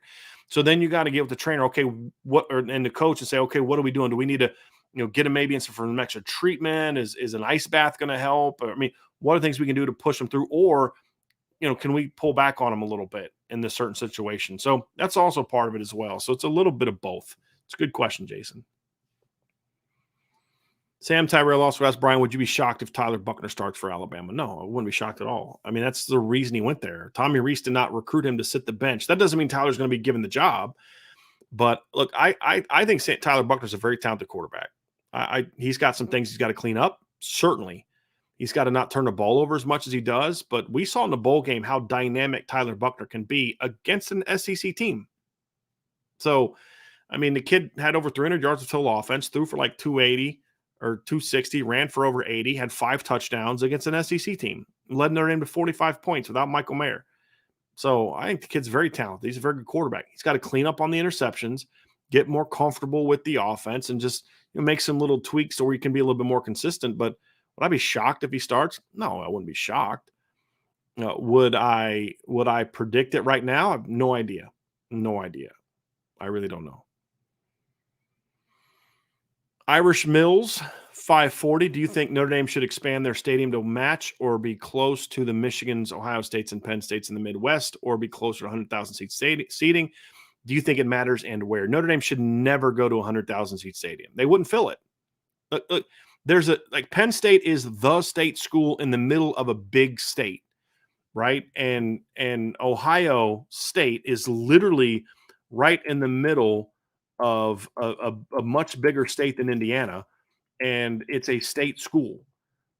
It's a different situation. So you look at like Pennsylvania, you look at Ohio, they got almost 12 million people in their state. You look at the state of Pennsylvania, they have 13 million people in their state.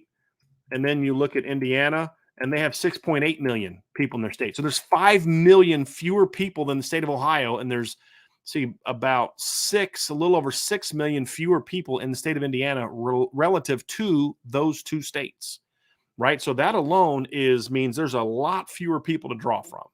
Okay. That's number one. I'm curious what Michigan's population is as well. Michigan's population is 10 million. So there's 3.2 million less than the state of Michigan.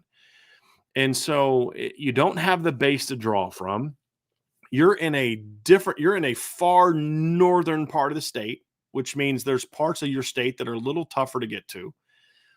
And, that factors into it as well. And then the other thing too is Notre Dame is a different animal. I've talked about this. Ohio State, we looked at this the other day. Do you all remember what the enrollment was for Ohio State University? I thought it was up to like 50,000 or something crazy. 66,000. And the actual on-campus enrollment is, let me just find it here. So the Columbus campus has about 62,000. The 67 number is for all the branches in the state. But you got 62,000 students there, which means you're producing tens of thousands of graduates all the time. Now, not all those kids go through. Notre Dame has like 8,000 or 9,000 students, which means you're producing a lot of more alums. And also, with state schools, you have a tendency, at least has been my experience, where people that go to a state school also tend to kind of stay around there. So the alums tend to be a little closer by, where Notre Dame alums go all over the place. That's one factor. The other factor is just the nature of the Notre Dame fan base, is it tends to be a lot more spread out. So for producing tens of thousands fewer alums every year, you're in a state with between 5 to 7 million fewer people than Ohio and Pennsylvania. So there's less fans to draw from. And then, of course, your fan base, the nature of your fan base is to be spread out. It would be very, very difficult for Notre Dame to, in my opinion, sell out their stadiums week after week after week. And here's the other thing. When you play in Ohio State like this, it's a guarantee that there's going to be more Ohio State fans now, because most Ohio State fans live closer to you than most Notre Dame fans. Think about that. Just because of the way that the spread out nature of Notre Dame fans. So that would also mean there'd be way more red, in my opinion, because there's only a certain number of Notre Dame fans that you're going to have. Now, there are things Notre Dame could do to maybe help fix that problem, and to maybe help fix the home attendance in certain situations, be more outreach to the local community, things like that. But it's not going to be like, okay, now all of a sudden you can sell out a 100,000 seat stadium. It's just not going to. There's so many different dynamic like, well, Notre Dame's just as popular as Ohio State. It's not about that. It's not. They're just as popular as Penn State. Well, it's not about that. It's about, where are your fans? Most Ohio State fans are concentrated in this area. Most Penn State fans are concentrated in this area.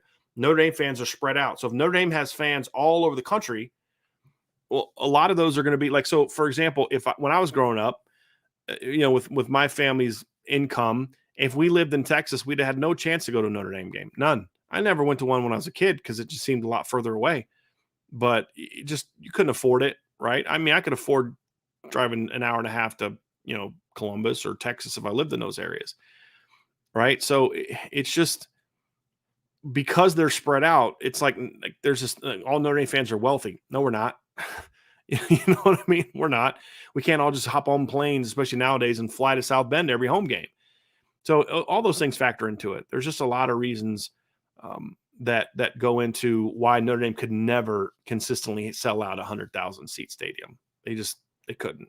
It'd be too challenging, in my opinion. Sam Tyrell, who was the better high school football player, Vince or Ryan? I have no idea. I mean, Vince would probably say Ryan, and Ryan would say Ryan, because Ryan is always going to say Ryan. And Vince is too humble to say he was. So I have no clue. I didn't see either one of those guys play high school football, so I have no idea. But yeah, Ryan says it's him. Ryan says he was, and as I see, I nailed it. I know my team. Vince just said Ryan, and Ryan said Ryan. So I guess that would be the answer. So there you go. Last couple of questions from Gideon Rosa. Who is the comp for Josh if Josh Burnham hits a ceiling? Oh boy. I'd have to think about that one.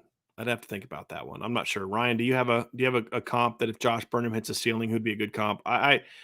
Usually have to put a lot of thought. Ryan and I usually put a lot of thought and back and forth into comps because neither of us are necessarily. It's just not our first reaction to it. But I don't know. I said Clay Matthews. They both have blonde hair. They're both Caucasian. They're both edge rushers. Um, you know, I mean, if that's the comp, Ryan, and he ends up being like Clay Matthews, I'll take that. Clay Matthews is pretty good. He's a pretty good player, so I'll take that. Yeah, I just know he's really talented, and I hope he can build because again, like I'm talking about overreacting. Like last night, Josh Burnham was awesome. Christian Gray was awesome, but guess what? Like a buddy of mine asked me, "Do you think Christian Gray could challenge starting job?" Another guy asked me more normal question. Do you think he could challenge, for the number 3 cornerback job? That's a fair question. Somebody else asked me, can he challenge for a starting job? That's an overreaction to a great night. Josh Burnham, starting Viper. If that's your, he's going to have 10 sacks. If that's your takeaway, that's an overreaction. But to say, oh boy, if he can build on this, could he be a really important part to this defensive end rotation? Absolutely. Because he's incredibly talented. There's no doubt about it. All right, looks like we have one more question, and we're going to get out of here from Ray Holcroft. When choosing a starting player such as the O-line, is it strictly the position coach, or is they selecting a sort of more collaborative effort between position coach and other coaches? It depends. My guess on this current Notre Dame team is that it would be the position coach. I don't know that Jared Parker is in a position where he would want to tell Joe Rudolph what to do. Now, if he was adamant, like I'm sure if he believed something, would he have a say in it? Sure. Can Marcus Freeman say, hey, look, I know this is what you want, but this is what I want? Sure. But I think part of building a relationship is to trust your assistant coaches. And if you're going to have those conversations, you have them now and through camp and, hey, I really want to see Billy today. Let's get Billy some work with the ones. I want to see what he can do and that kind of thing. You can say those things and go there as a coordinator, and hopefully when Billy gets those couple days, he steps up and plays well, or it's a tight end or whatever the case may be. You can have those type of moments where you try to manipulate that way, but you're not often going to see a coach just say, play this guy when he's still kind of new at the job. Now, Jared Parker goes out there in the next 2-3 years, he's ripping it up and his deep offense is great and he's more in control and he's kind of established that I'm the guy here. Then there may be more room to kind of make that sort of, this is what I want type of way. And then the other part of it is just some coordinators are just not built that way. I don't know if Jared Parker is or is not. I have no idea. Some coordinators say, look, I hired this guy for a reason and I trust him and I'm going to, he's with them every day and I'm going to trust that this is what he sees. Others are more micromanagers and they're just kind of that way. This is what I want and this is what I think. This is what we're going to do. It just depends on the kid. I would imagine Jared Parker is going to be a little bit more, the coach, not the kid. I'd imagine Jared Parker is going to be a little bit more trusting his coaches to do that, in my opinion, would be my guess at that point in time. So that's going to do it for today's show, everybody. Thank you all so much for being with me today. I appreciated it. 2 solo shows in a row. So hopefully we'll see what we got planned for tomorrow. We're going to have some fun tomorrow. And of course, Friday will be the mailbag, right? And I'll be on the mailbag on Friday. So definitely want to check that out as well. And so I appreciate you all being with me today, folks. Hit that like button, subscribe button, hit the notification bell, share this podcast, sign up for the message boards at boards.irishbreakdown.com. Help us get to and then blow past our goals for the season. We are about 3 people away, assuming that we haven't had anybody's memberships expire since last night. So definitely go check that out at boards.irishbreakdown.com. If you've ever thought about it, I promise you'll want to sign up. You'll enjoy it. And you will, again, great rate. Obviously, it's cheapest that you're going to find out there for a normal rate. It's not one where you sign up for cheap now and then we spend more next year. We're going to have a lot of fun stuff planned during the season that you're going to be part of. And it's just great conversation with a lot of great people. So definitely check that out as well at boards.irishbreakdown.com. 6 o'clock tonight, everybody. IB Nation Sports Talk. Vince, are you still in the chat? Are you going to be on Sports Talk tonight with Sean and tonight? I'm not sure if it's Vince and Sean or if it's going to be Sean and Jesse. I'm not quite sure of who that's going to be tonight, but you will have IB Nation Sports Talk at 6 o'clock. And then tomorrow, remember, It's Vince and Jesse. That's right, because Sean is going to the Bruce Springsteen concert. It just popped in my head as soon as he said that. So it'll be Vince and Jesse tonight, tomorrow night. Remember, it's just the it's just the mailbag. No more Friday night shows either, as well. So have a great rest of your day, everybody. We'll talk to you again here very soon on the Irish Breakdown Podcast.